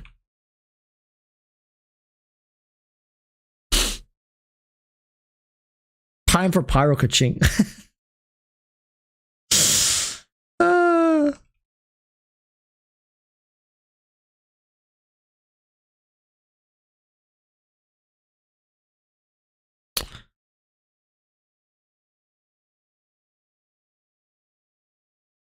Man, I'll hate them. It's just broken beyond all beliefs.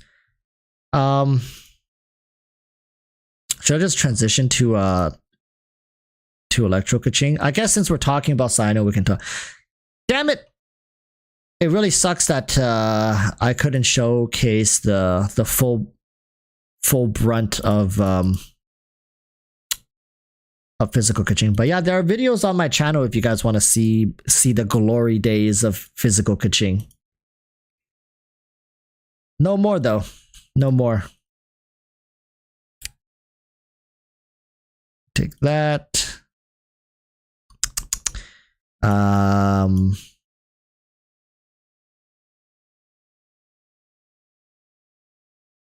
Did my kaching share artifacts with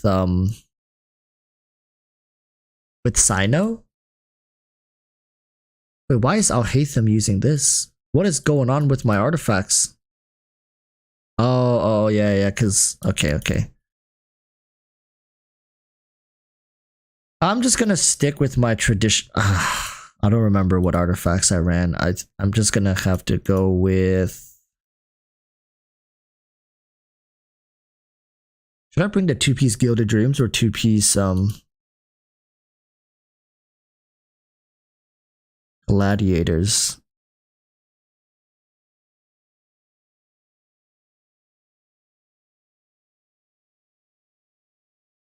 Electro damage bonus. Oh yeah, Miko has it. I'll take that. And I guess I'll do crit rate. Hippies 65.7 to 11, which is fine. It's fine. Ah.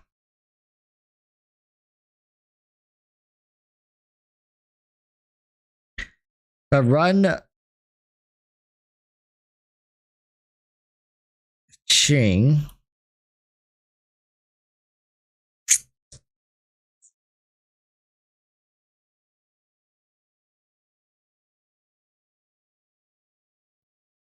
I'll just throw Archons at her.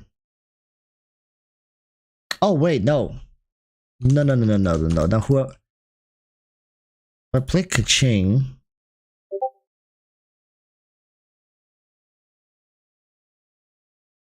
Am I gonna play Ayaka Freeze on the other team?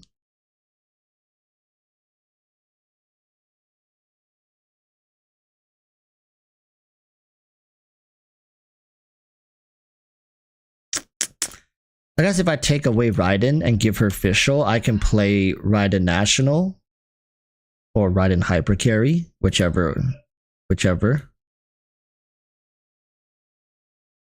Or I can give her Cyno. No, I'm kidding. But what the hell is Fischl running? Is my question. Absolutely nothing.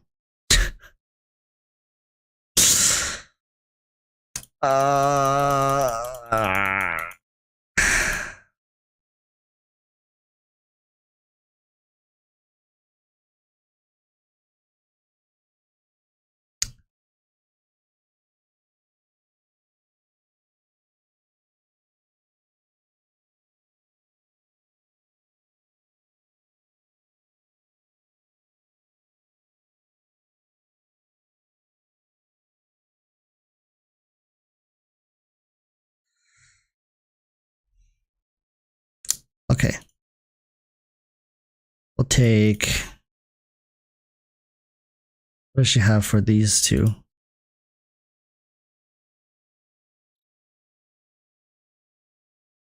Maybe actually I can run her with EM, can I not?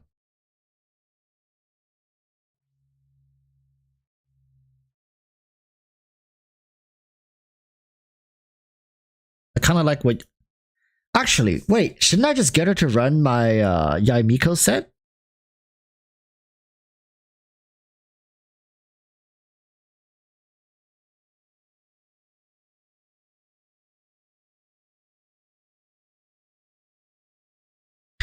What is Yaimiko running?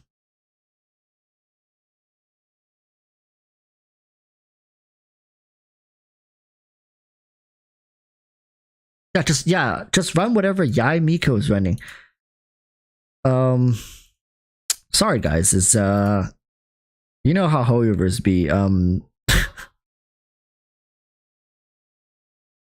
Where is Yaimiko? Oh, is it this one?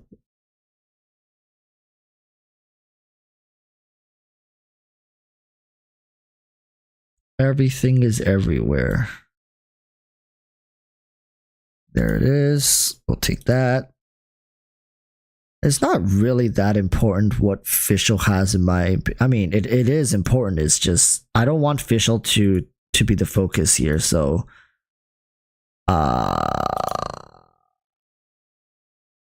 sure, why not?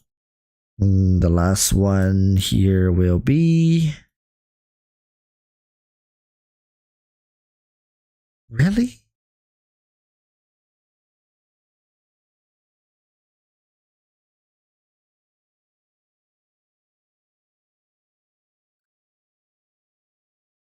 Oh my goodness, this is a little bit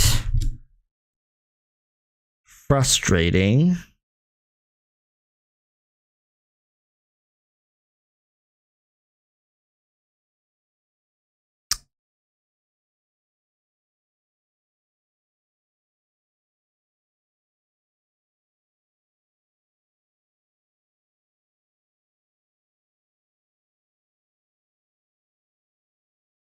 I swear I had a Yaimiko set. Is this the Yaimiko set? I think I just never leveled it up yet. I think this is it. Okay. Alright chat, before we go in, we're gonna do some quick artifact leveling.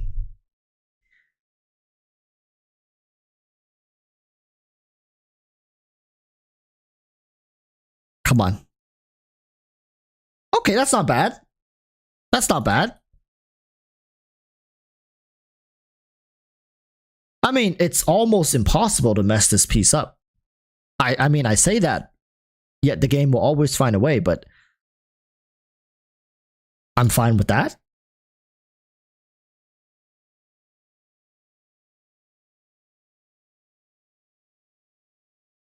Would love some more crit rate. you know, that's a very high crit rate roll. I believe 3.9% base is the highest. There it is. There it is.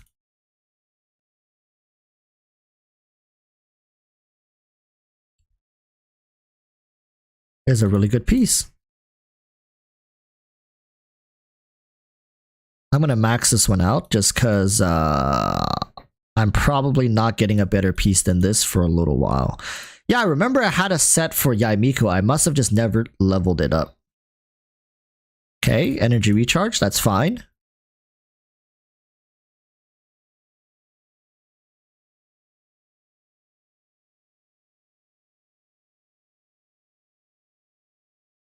Look how much artifacts fodder that I have just laying around from farming all the domains.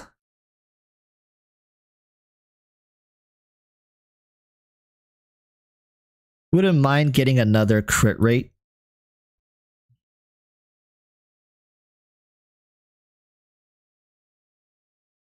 Attack is fine. I'll take attack.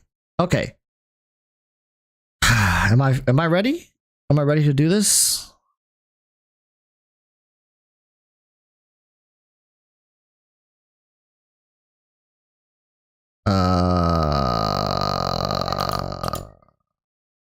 Should I take this one or should I take like this one, Skyward Harp? You know what? I'm just gonna stick with this. Can I level up? I cannot. It's fine. I'll stick with that. It's fine. I'm not gonna put my circle. I am. I am. I probably need some crit rate. Yeah. Yeah, I need some crit.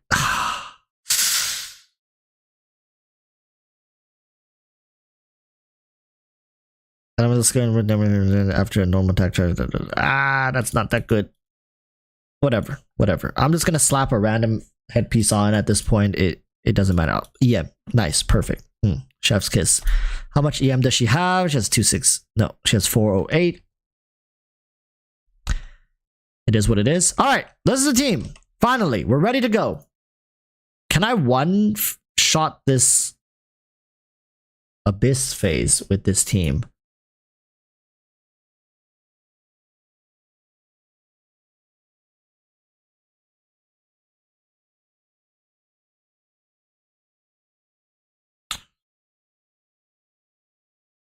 Can I one-shot this Abyss with this team?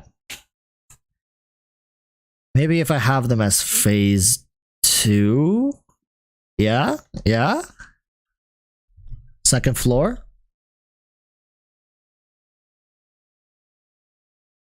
Second half, I mean, not second floor. The other team, I will run Raiden.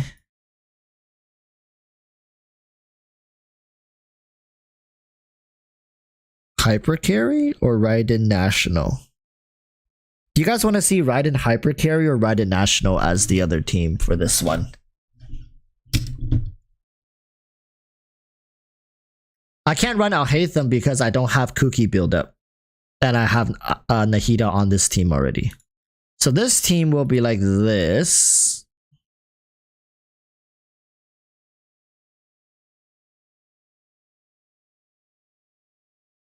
Yeah, seems like more people want Hyper Carry, which is fine. Kazuha. Okay, we'll do it like that. National is a zero-brainer. True. I mean, I'll be honest, Hyper Carry isn't really that complicated of a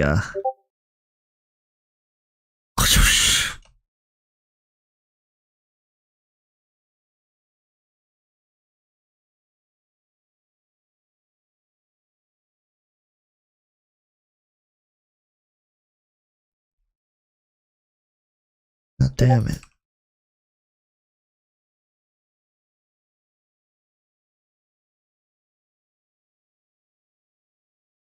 Oh, of course it's Electro Slime. Forgot to even check. It's okay, I'll just infuse Pyro, which is fine.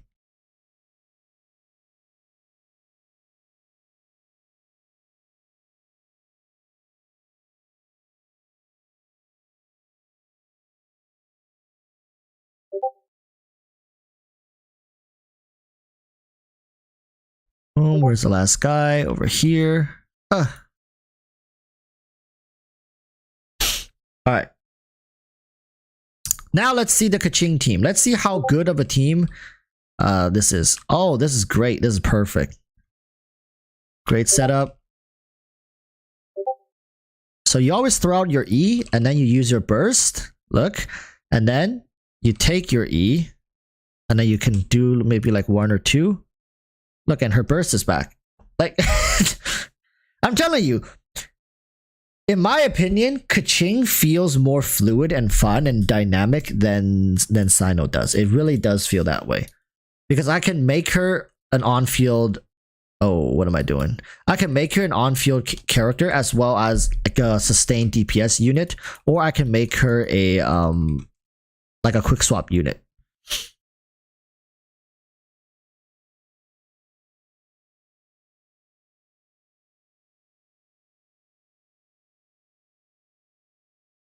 I think I messed up.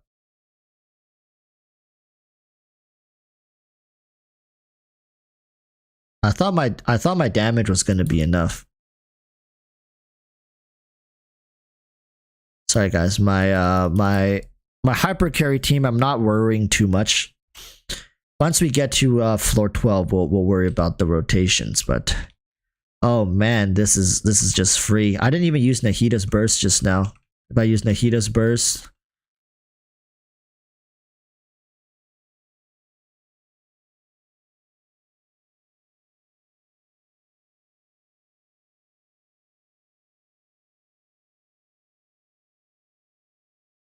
to be honest, I have no idea what is happening. I'm just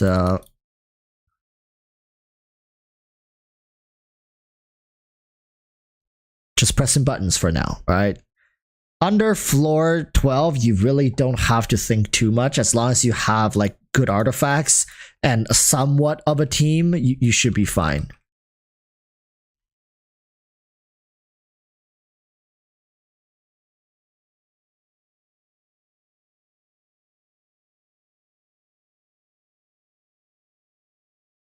So back to our Kaching team. The fun team. Okay, let's see if we can one rotation this lady. I'm not going to even use Fischl for now because yeah, she pretty much is dead just like that without Nahita's burst. I mean, it's floor 10. Why am I talking like this is some impressive feat? It's not. What's impressive is how quickly she gets all this stuff back so you can do all this crap all over again. That's what's impressive about Kaching. It's just over and over, rinse and repeat. She's almost always in like invincibility frames. I think we'll have Kaching for the first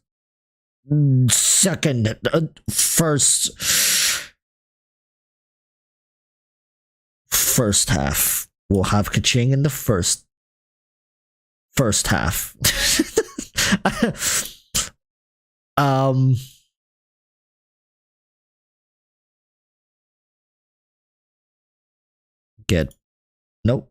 Get Bennett and then Kazuha. Okay. I feel like we're gonna 36 star this. I really do. I feel like we're gonna 36 star this quite easily. Hey, don't touch. Don't touch.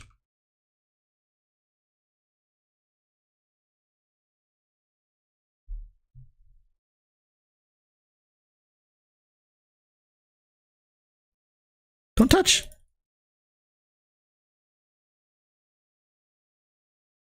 Okay, they're gonna run towards the center again, are they?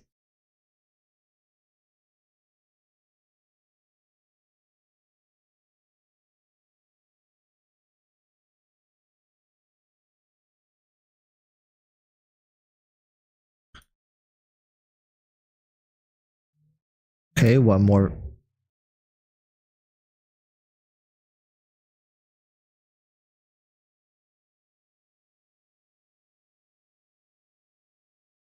Man, I missed her elemental skill.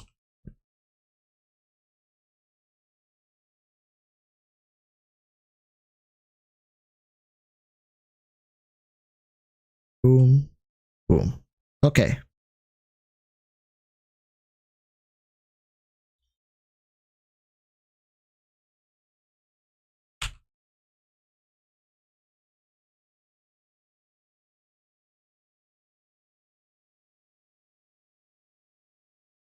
Where's the big dude? Where's the big dude? Okay.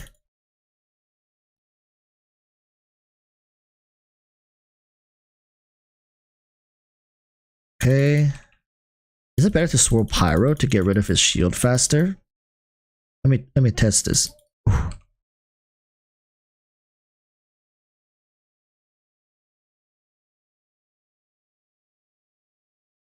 And what a tanky boy. Sometimes you can't let Raiden's burst like hit to full damage if you want to utilize her battery recharge thing, right? For example, if I use Sara's like elemental skill and all that like jazz to stack up the buffs and to get more resolve and to get a huge burst, I might not be able to hit it as much to recharge the particles. Oh, I love it when I see this, please. Alright, let's try a full-on, fully boosted up Kaching burst.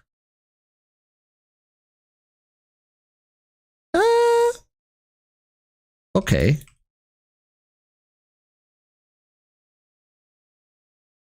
Oh my god, no.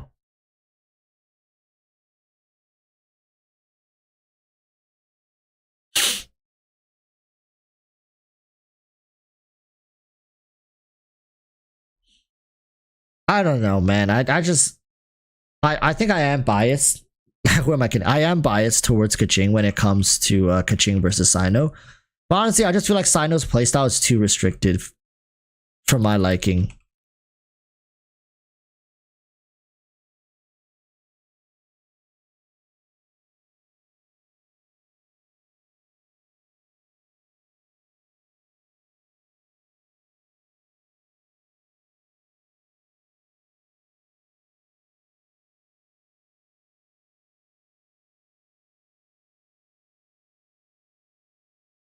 Oh, does it have that hydro effect on me?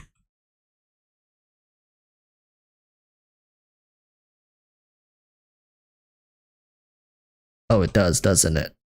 That's annoying.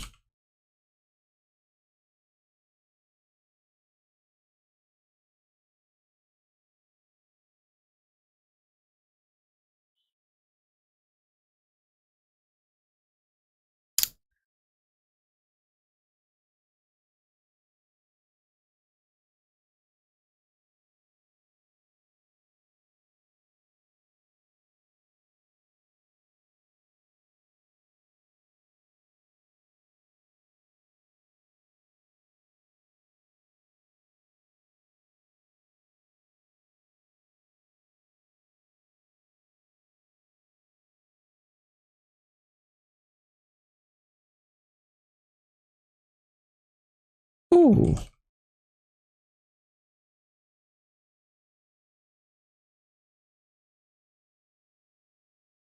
Am I gonna make it on time? Holy shit. How come I feel like my Raiden is not doing damage? And I swear it's not because my rotations are wrong. Am I missing artifacts for Raiden?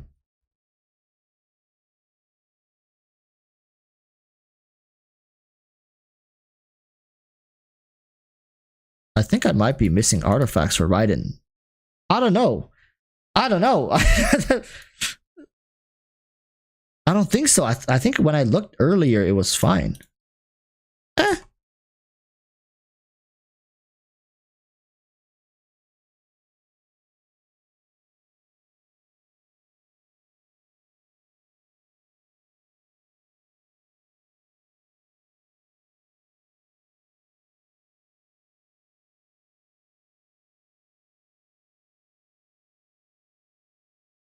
Oh, Zhongli just makes things too damn easy now, doesn't he, friends?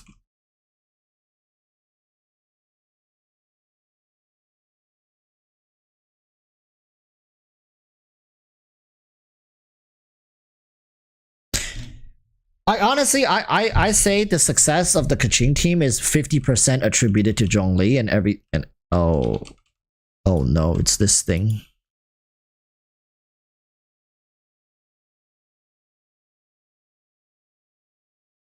What does that flower do again? I remember last time that thing killed me. I'm gonna swirl Pyro, because I'm weird like that.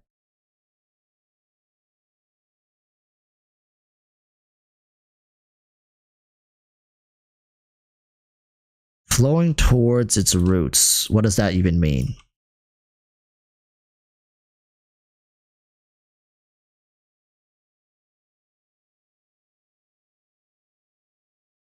Oh, this thing fell. Okay.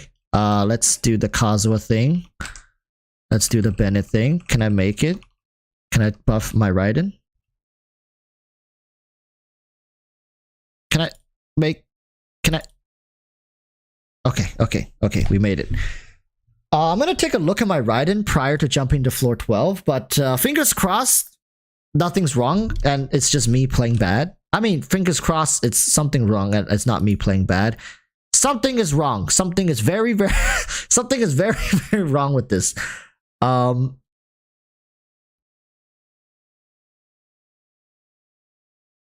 is correct. Aha!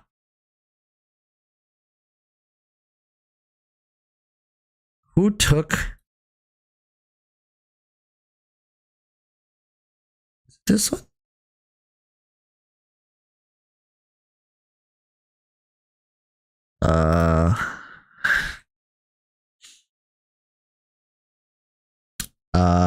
I don't think it's... I think it's this one, but I'm kind of scared. Let's just see it first, and we'll know. Looks about right. We'll go with that one. So there was something wrong. Let's make sure Kazuha isn't shafted either. Okay, Kazuha's fine. What about Kujosara?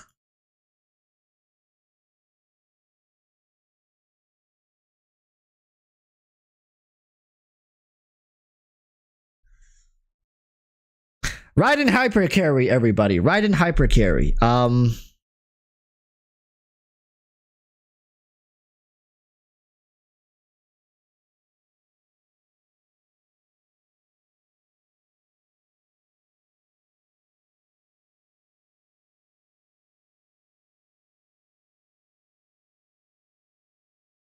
was like, this team's damage feels kind of off. Yeah, whatever. Let's just slap that on there because Kaching's using the other one. And for the headpiece, we have crit damage. Crit damage? This one, we need this one. Okay, we'll just throw that on there. We got 4-piece emblem. Bow is Skyward Harp. Let's take a look.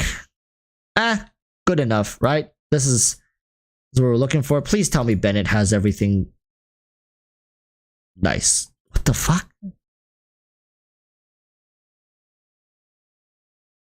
What is going on? Where are my artifacts?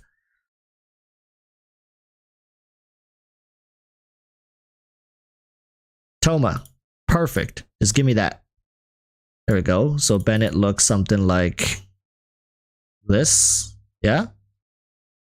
Almost 30k health. Good. Good.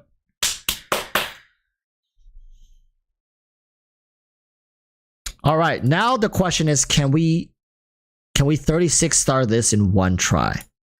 What I'm going to rely mostly for this is Kaching's iframe.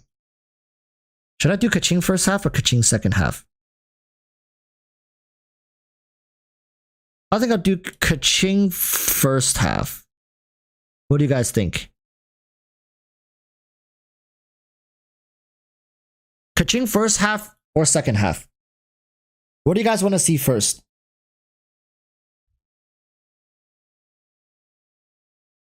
You guys want the Kaching team first half, second half? I think first half would be interesting because of this chamber, but everything else is kind of boring. First? Yeah? Okay. Let's see it.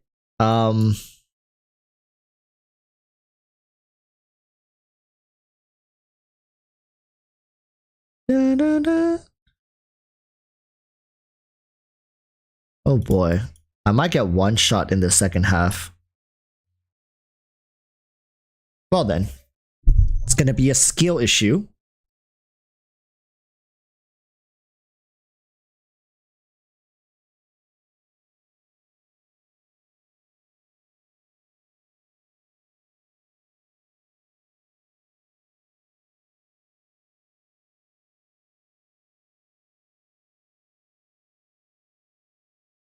Okay, that's the first one down.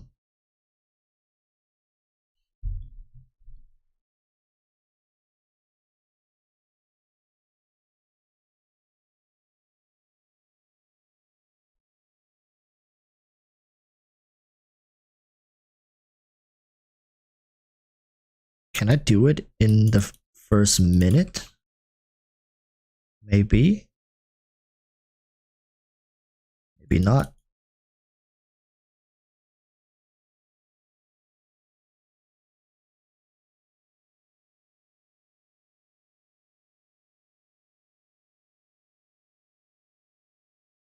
Cool thing about Kaching really is just that her burst comes back so damn fast. Like, look, it's back already. Where's the last one? I keep getting so confused with this. Like, do they not spawn in the corners? Or what the hell? Am I missing something?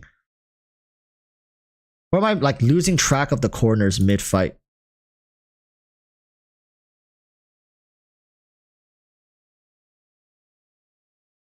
Minute and a half for the first one. I think I could have shaved off maybe 10 seconds. Is a minute and a half enough for the second half? I don't know. We'll have to see. There's a lot of mobs, like groups that we have to get through here.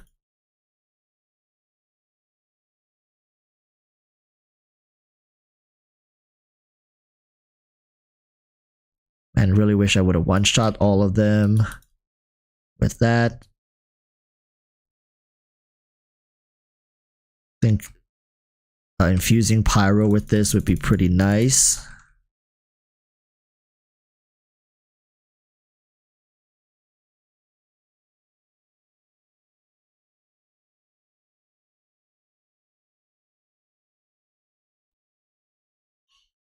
Need one more ride and burst to charge back all the energies that I'm gonna lose here. Hope it doesn't one-shot them. Shouldn't one-shot them. Please don't one-shot them. Okay.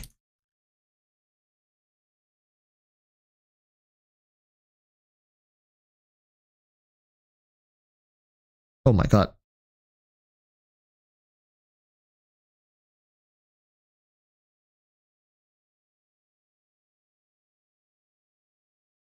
That should be fine, right? Right? Right? Should be fine, right? Okay. It's like, good. First chamber is done. A little closer than I wished it was, but you know, running Kaching. I'm trying to buff up Kaching here. Okay. This chamber is the fun one.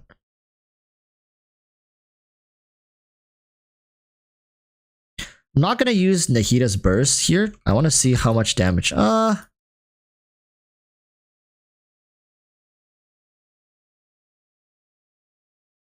now I'm gonna use Nahida's burst for these two little things, big things.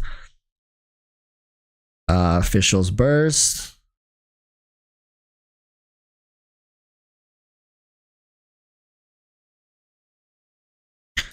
Truly, it's Zhongli's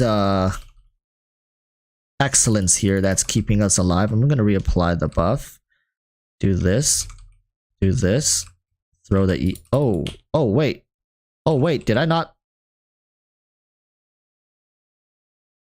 Oh my goodness, I didn't apply Zhongli's shield. I just tapped his E. Kind of messed up there. I think I lost a couple seconds, but it's fine. A 1 minute clear with Kaching is fine. I think I could have done that in like 50 seconds if I didn't mess up Zhongli's thing. Oh my god. Kazuha almost died. Kazuha almost died.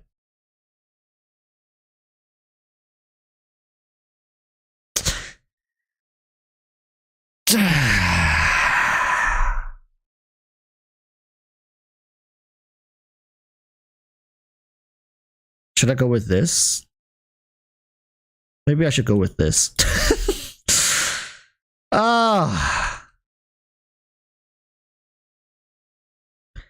The problem is like you get stun locked, right? You get stun locked. That team doesn't lack damage. Like damage is definitely not the problem for that second team. It's survivability, or just be good and dodge everything, right? Like as the gamers in chat would say, like, oh, just dodge, or just dodge everything. Just don't get hit. You know, if you don't get hit, they can't kill you. But you're absolutely right. You know. Can't believe I never thought of that.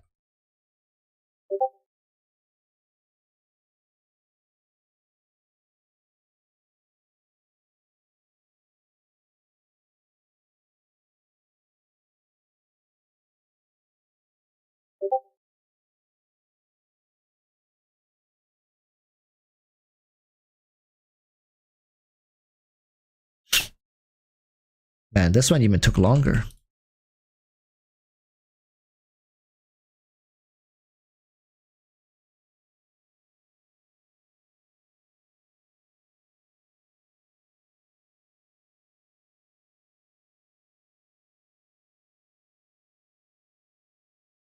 I gotta think, how am I gonna deal with the second half though? Oh my goodness, I got 1.5 minutes to deal with it. I got a little crystallized shield, nice.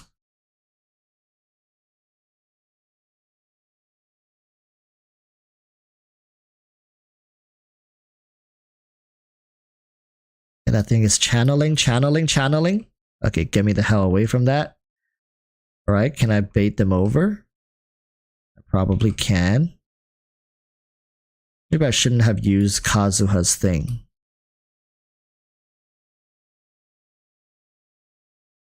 Maybe I shouldn't have used Kazuha's, my god. Yeah, I don't think I'm gonna be able to clear this because I'm unable to group them to get the AoE going. And my rotations are all off.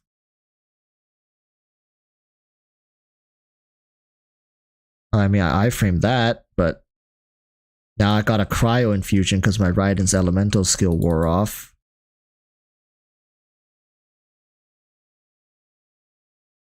Really sucks to not to have interruption issues in this game.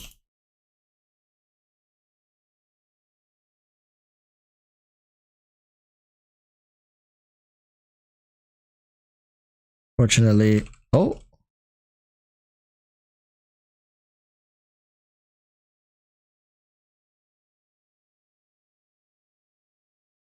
Funnily enough, the Raiden hyper carry team is having more problems than the other team because of survival issues.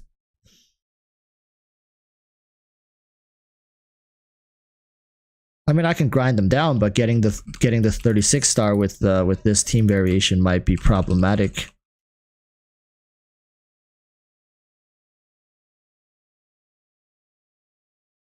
I think if I ended the first phase a little better, it wouldn't have been this bad.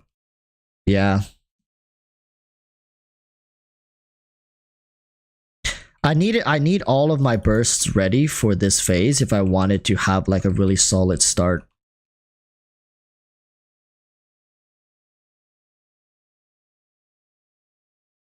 The problem is like when I got into this phase, I have to wait for like I had to wait for 2 to 3 rotations for all my carries to get their bursts back and in sync with each other. That's the thing with Raiden hyper carries. Like if you don't have your yeah, I don't know what I'm doing anymore. If you don't have your burst ready when your carries like in the right moment, you're not gonna really be able to capitalize on the huge instance of burst damage. For example, by the time my burst damage was ready to get Raiden to hit like 200,000 damage, right, on all of them and group them and everything, they're all spread apart because I had to get away from the ice field and the frost field. This is what Zhongli enables, that a lot of people just completely disregard is the fact that you can just sit there and face tank, wait for the best moment for you to deal damage with, like, I mean, if I just fish for it over and over again, maybe I can get the perfect run. But in that scenario, I pretty much am boned there. Because I didn't set up for it in the first half. In the first chamber, I'm sorry. Who would think that the Keqing team is the one carrying here?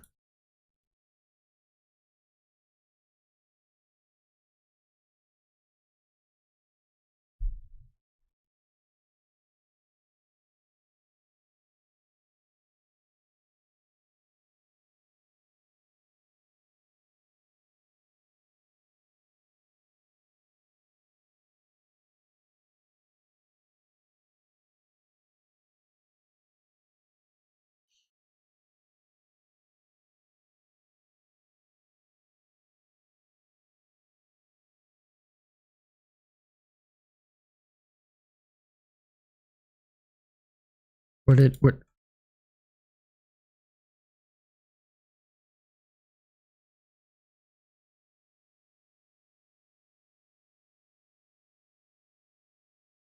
I mean, truly, it's not damage that's like super impressive, right? Like, you guys probably are looking at this like, okay, like she's doing damage, cool, fine, but it's not like, wow, you know, look at how much damage Keqing's doing. It's not that impressive, but like at the end of the day, she's a standard banner character. You know what I mean? It's like,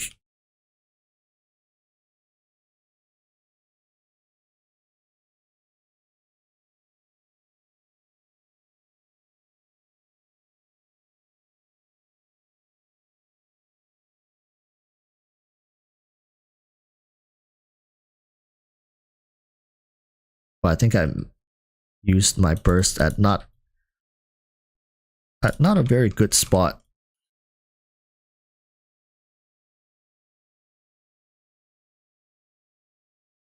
Bro, please stop interrupting.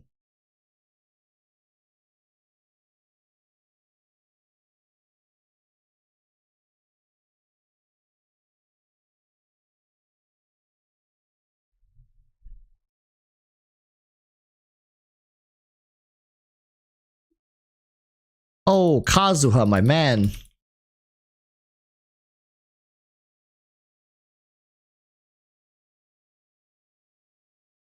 Oh, right. Nice targeting, bro.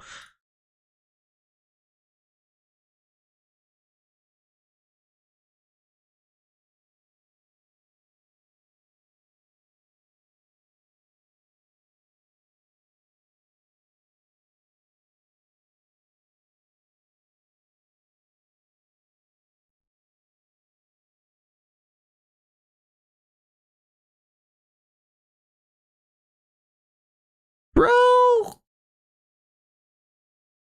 Really? No! Oh, that sucks. Oh well. That's what you get for not having good survivability and good enough skill to dodge it.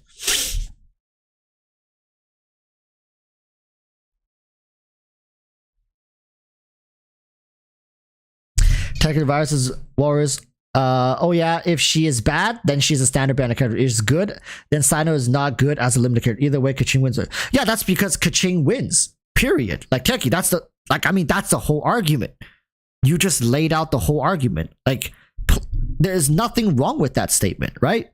If Keqing is bad, she's a standard banner character. There's nothing wrong with that. She's a standard character. I mean, look at Dehya.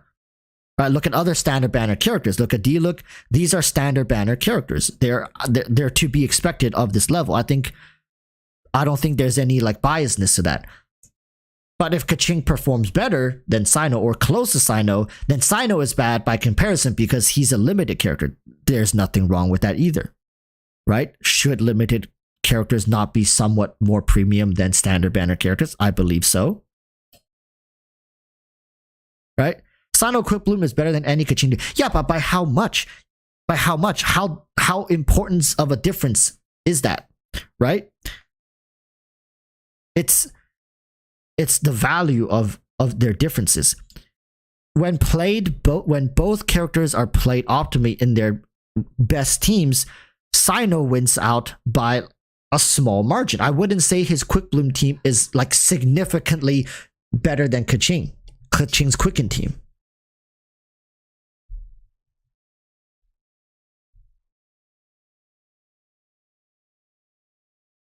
By a lot, actually. No, it's not by a lot, right? Like if you go look at like all testing forums done by CN, done by EN, it's a small margin. Like to them, like if you go ask CN theory crafters, which I'm on CN theory, like I'm on CN forums, they're saying, you know, the reason why they don't hold Cyno in higher regards is because of Kaching's existence.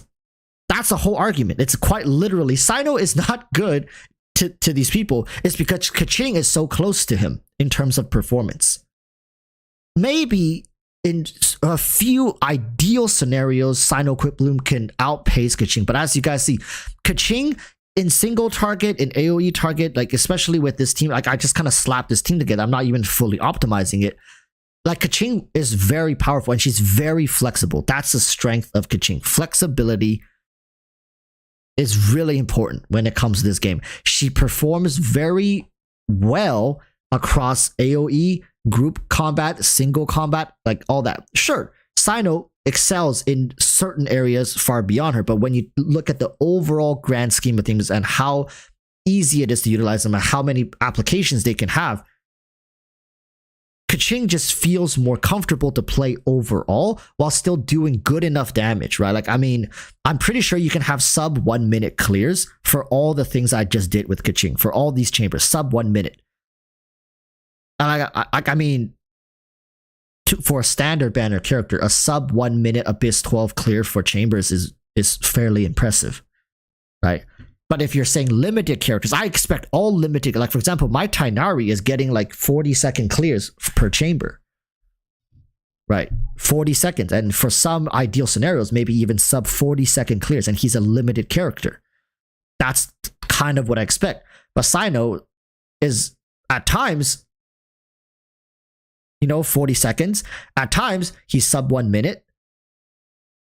It really depends. And at times, if you mess up certain like rotations, because yeah, Cyno rotations are important, because if you mess up, let's say you cancel out of his burst, that's a really big oopsie. Or if you didn't set up your debuffs and your stuff correctly, or if you're chasing enemies too much, right? Enemy RNG, like certain like enemies blinks away and stuff like that, and you're chasing, or you mistime his elemental skill. There's a lot of things that could go wrong with Cyno. A lot, much more than Kaching. Kaching, you throw her E, throw out her burst, charge attack, throughout her E, throughout her burst, charge attack. It's very low cost and low risk.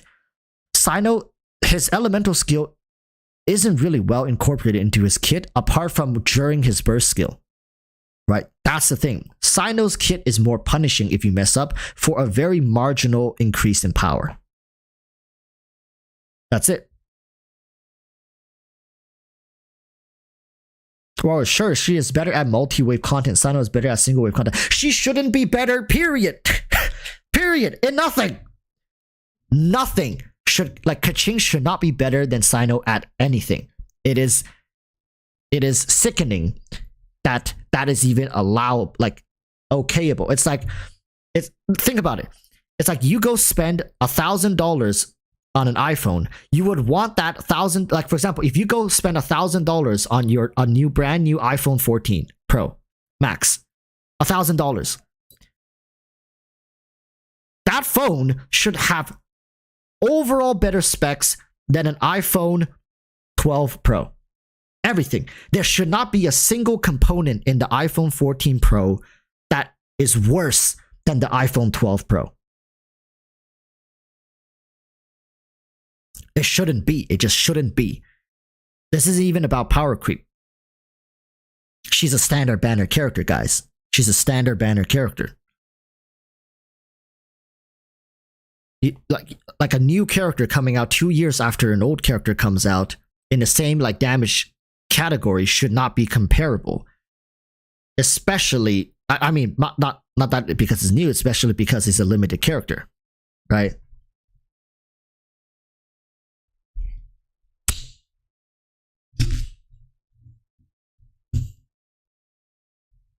Tighnari is like, that's why you should not compare a quick swap unit to an on-field DPS. It's like saying Tighnari is better than Alhaitham and multi-wave content. Is he though? Is he though? I feel like Alhaitham outpaces Tighnari in all forms of content. DPS wise. I think like Alhaitham is just like a good bump up from Tighnari. Like reasonable enough, but not too much. I think the difference between Tighnari and Alhaitham is a great gap to look at when you want to compare standard banner to limited banner characters in terms of power scaling. Are you going to say Alhaitham completely destroys Tighnari like all over? No. But he's kind of like the tier above, which, you know, which is a welcomed feeling when you're polling for a limited character. Because you can always get Tighnari just randomly. You'll never know when you get Tighnari. He can just pop out one day.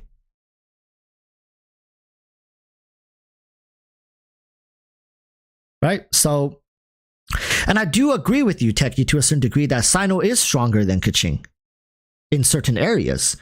But my point really is that just like Tighnari compared to Alhaitham, you shouldn't be beating Alhaitham. And Hoyoverse even demonstrated through Tighnari and Alhaitham that these two characters, you know, there's a certain gap between them in terms of power scaling, and it's obvious. It's obvious. But why couldn't they do it for Keqing and Cyno? Why couldn't that gap be like, you know, why couldn't that gap be there for Cyno and Keqing? It was very obvious between Tighnari and Alhaitham, and they were released fairly close to each other, right? And I don't think for a second that they were trying to please old players who still run Keqing.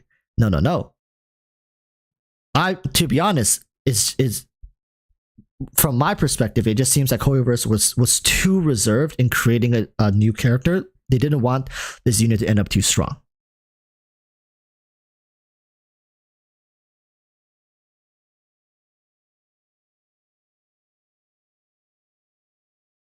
That's all it is to me.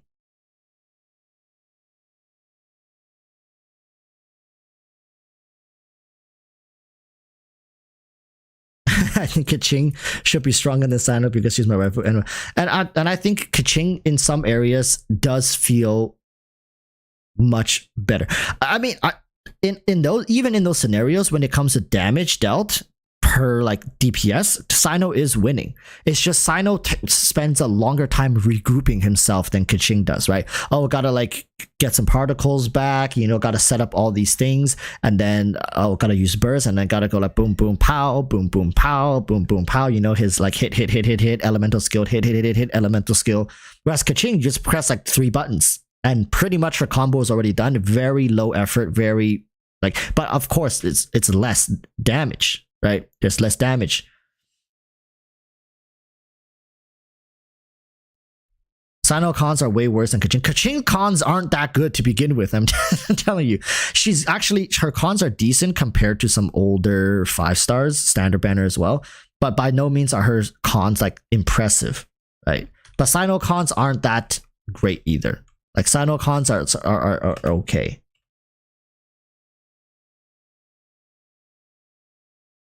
Especially for like a new character that's coming out, I mean, that came out in the 3.0 era. Feels a little weird.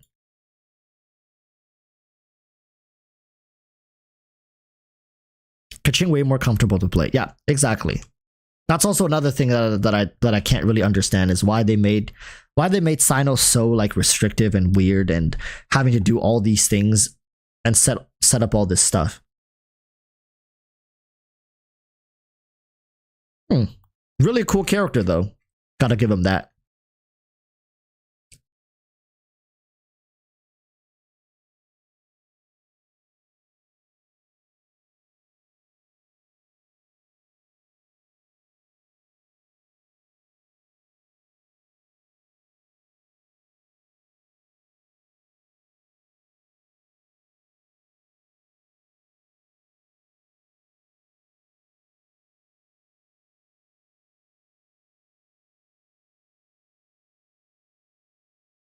Tighnari beats Alhaitham in multi-wave content as well. Alhaitham infusion limits him and he has to chase things like Cyno in multi-wave content.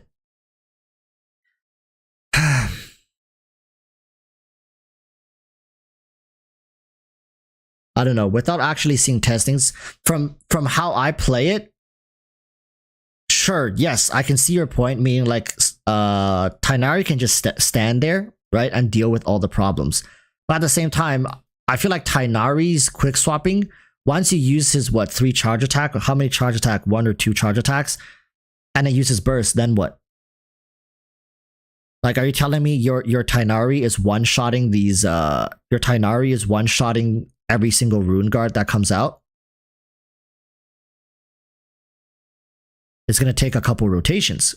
Whereas for Alhaitham, he's pretty much one-cycling the rune guards with either his burst or his elemental skill with his, like, within the time frame of his 3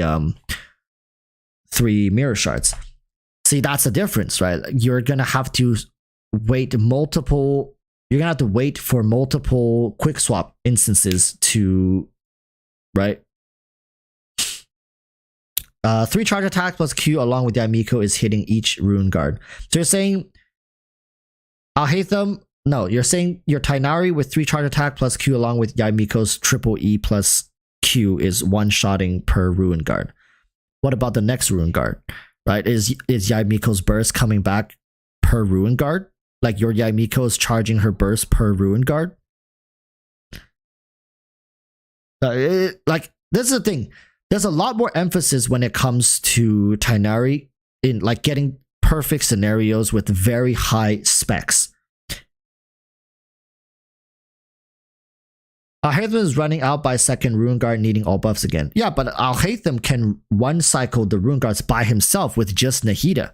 Right? Just Nahida E Alhaitham by himself with his elemental skill, doesn't even need his burst skill. He can one-shot the rune guards. Right? That's, you see, this is the difference between a, like, this is what I'm saying, a limited banner character shoulders a lot of the burden onto their own kit. Whereas a standard banner character should require more help, should need more to perform at a similar level. Whereas, like when Hoyoverse designed these characters, right?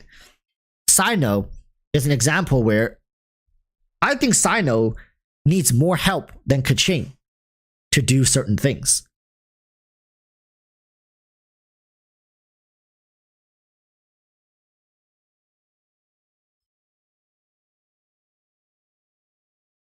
Right now, I think Kaching and Tighnari are the best standard. I think, yeah, Tighnari probably better than Kaching. Yeah, Kaching's a close second. But some people will argue Jean. A lot of people would say the hierarchy for the standard banner maybe is like Tighnari, Jean, or Mona. One of them is like Jean, Mona, or Mona Jean, and then Kaching, Diluc, Chi-Chi, and of course we have Dehya at the very end. I think people do still value, like, maybe nowadays Tighnari, Mona, Kaching, Jean, something like that, because there's so many healers and so many different ways to get that effect. And a lot of her constellations really don't add that much value. So it kind of just scales down like that. Dehya's most likely at the bottom though. But it depends on who you ask. Maybe Chi-Chi is second last, Dehya is last.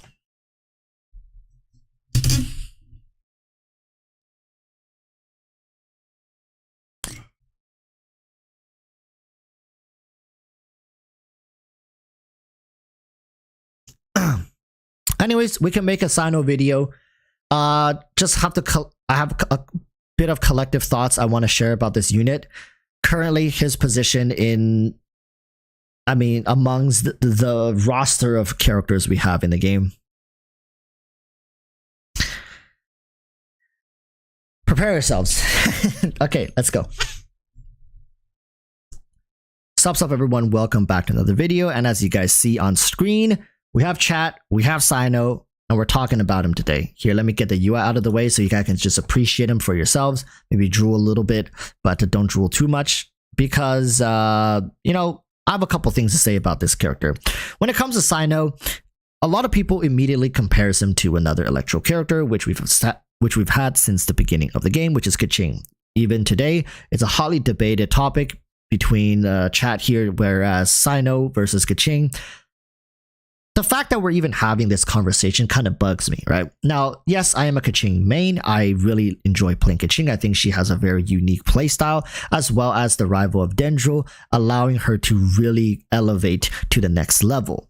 However, when Cyno came out, I already made this comparison, and to this day it still stands, in that when you compare limited banner character, there should be a certain level of power that's associated with them. Because if you're going to say to me that a limited banner character should be rivaled by standard banner characters, we quickly start to lose the meaning of, what do you mean by limited characters? Is it just their presence is limited and the opportunities to get them is limited? Or is there something more than that? Now, this has been very inconsistent when it comes to power scalings, right? Certain limited character banners are just insane when you compare them to standard banner characters. Case in point being, let's say, some Nahida versus Diluc or Chi-Chi, right? The value, I know they're in different categories, but we just talk about raw value and performance. What about Yelan versus someone like, I don't know, support DPS in the standard banner? Tighnari, not a support DPS, on-field DPS. They actually don't have a support DPS on a standard banner, but you get my point, is that certain limited banner characters just feel a cut above the rest, which then leads me back to my point with Cyno, right? Comparatively, Cyno shares a similar role to Keqing, but there are very distinct differences when you play them. Cyno is more of a sustained on-field DPS, whereas Keqing could be played either as a sustained or a quick swap DPS. Now, Cyno is what most people would say is a hyper carry, meaning he hogs a lot of field time and the team that he is being put in is constructed around him. He is supposed to be dishing out the vast majority of damage, oftentimes somewhere between 80 to 90% of the damage, whereas the rest of his team provide buffs and also make up the last 10% of damage, although the damage is negligible. Cyno's purpose in the game is to dish out damage. That's all that matters. He's supposed to be killing the enemies as fast as you're capable of doing. Keqing, on the other hand, is a character that shares a similar role, although not a hyper carry. Oftentimes you'll find Keqing on teams where she shares a smaller portion of damage in comparison to other units on her team. Hence why you call her either a quick swap unit or just a plain shared DPS unit. But nowadays, with the arrival of Dendro, Keqing, through leveraging Dendro, has been able to compete with some actually even meta team comps. Now, of course, by usage standards and usage metrics, I have some data from CN, over 120,000 data points, meaning players contribute to these studies. Very few people actually use Keqing. Very, very few. Of course, more people are using Cyno because by overall metrics and standards, Cyno is still the better character. He has faster clears overall. He has higher DPS. And all in all, he is just built a little different from Keqing. However, when you interview, you probably won't have the chance to speak to most CN players. I was going over there to CN players on certain forums as well as through DMs, asking them what are their thoughts on Cyno versus Keqing.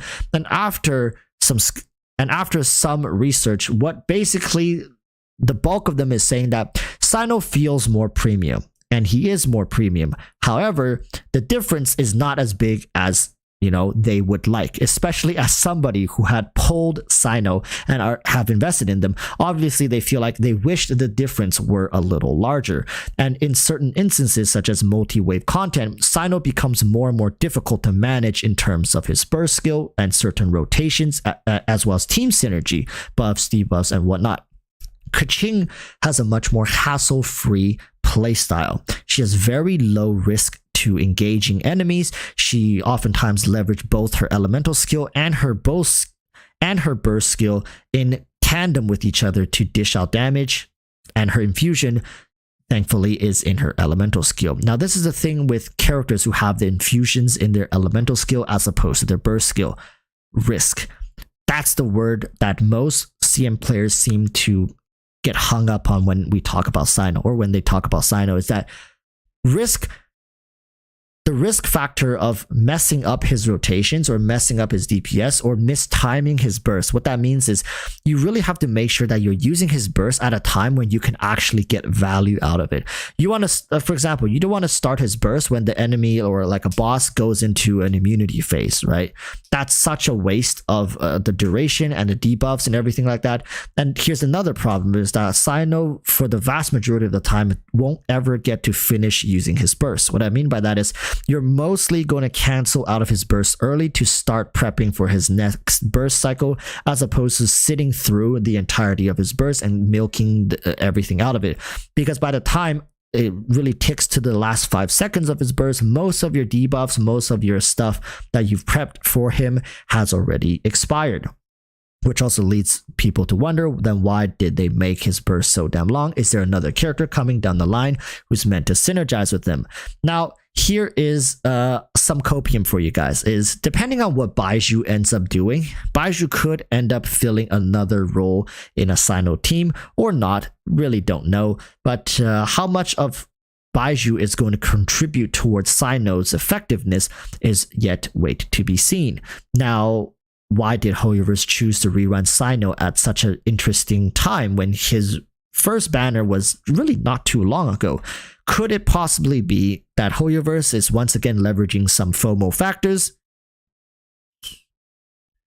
In that, once people see what Baizhu can do, they would then further regret not picking up a Cyno, and oh, well, he already reran, so the next time he comes back may be months, if not a year away.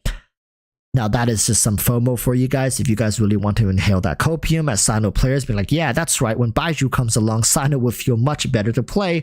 Feel free to do so. But currently, as he stands, he is a decent character. And I say the word decent with the lowercase d because he doesn't even deserving of a capital D. He's a decent unit that gets the job done. Fun for a lot of people. As you guys can see, I have his weapon as well. So, I was fully invested when this character first came out. However, after playing him, after testing him, the difference between him and Keqing isn't noticeable enough for me to say that he is a worthwhile pickup or investment for people looking for strength. Now, if he's your type of dude, he is like got that killer gaze, right? Especially that amber colored pupils. You're just like, damn, it'll make my knees weak. I mean, then get on your knees. That's what I gotta say. Beg for it, bark for it, whatever you need to do, get him, invest into him, play him, build him, do whatever you want with him. He is yours to have. But if you're sitting here asking me, or asking most people, when is there value in this character comparative to other options out there? It's difficult to, recommend him to people. That's all I'm saying, right? There are even standard banner options that are existent for you. Probably watching this video have like a C1, C2 Keqing, maybe even a C4. Hell, maybe like 5% of you even are sitting on a C6 Keqing. Why on earth would you think that Cyno is going to come in and just upheave a C6 Keqing from your account? The choice is yours to make, but I just gotta be truthful with you guys. Cyno is one of those characters that to many is yet to really show what he's capable of. Nahida came along, uplifted him from basically trash tier, and now we're waiting for something else maybe to come along and make him a good character like Alhaitham. I do think at the very worst, Cyno should be rivaled towards Alhaitham levels of performance and output. That's all I'm saying. I think it's fair to ask for that. But what do you guys think? Okay? That's all I gotta say. Thank you, chat, for sticking around. And until next time, I urge y'all to stay safe. Peace, peace. Bye-bye.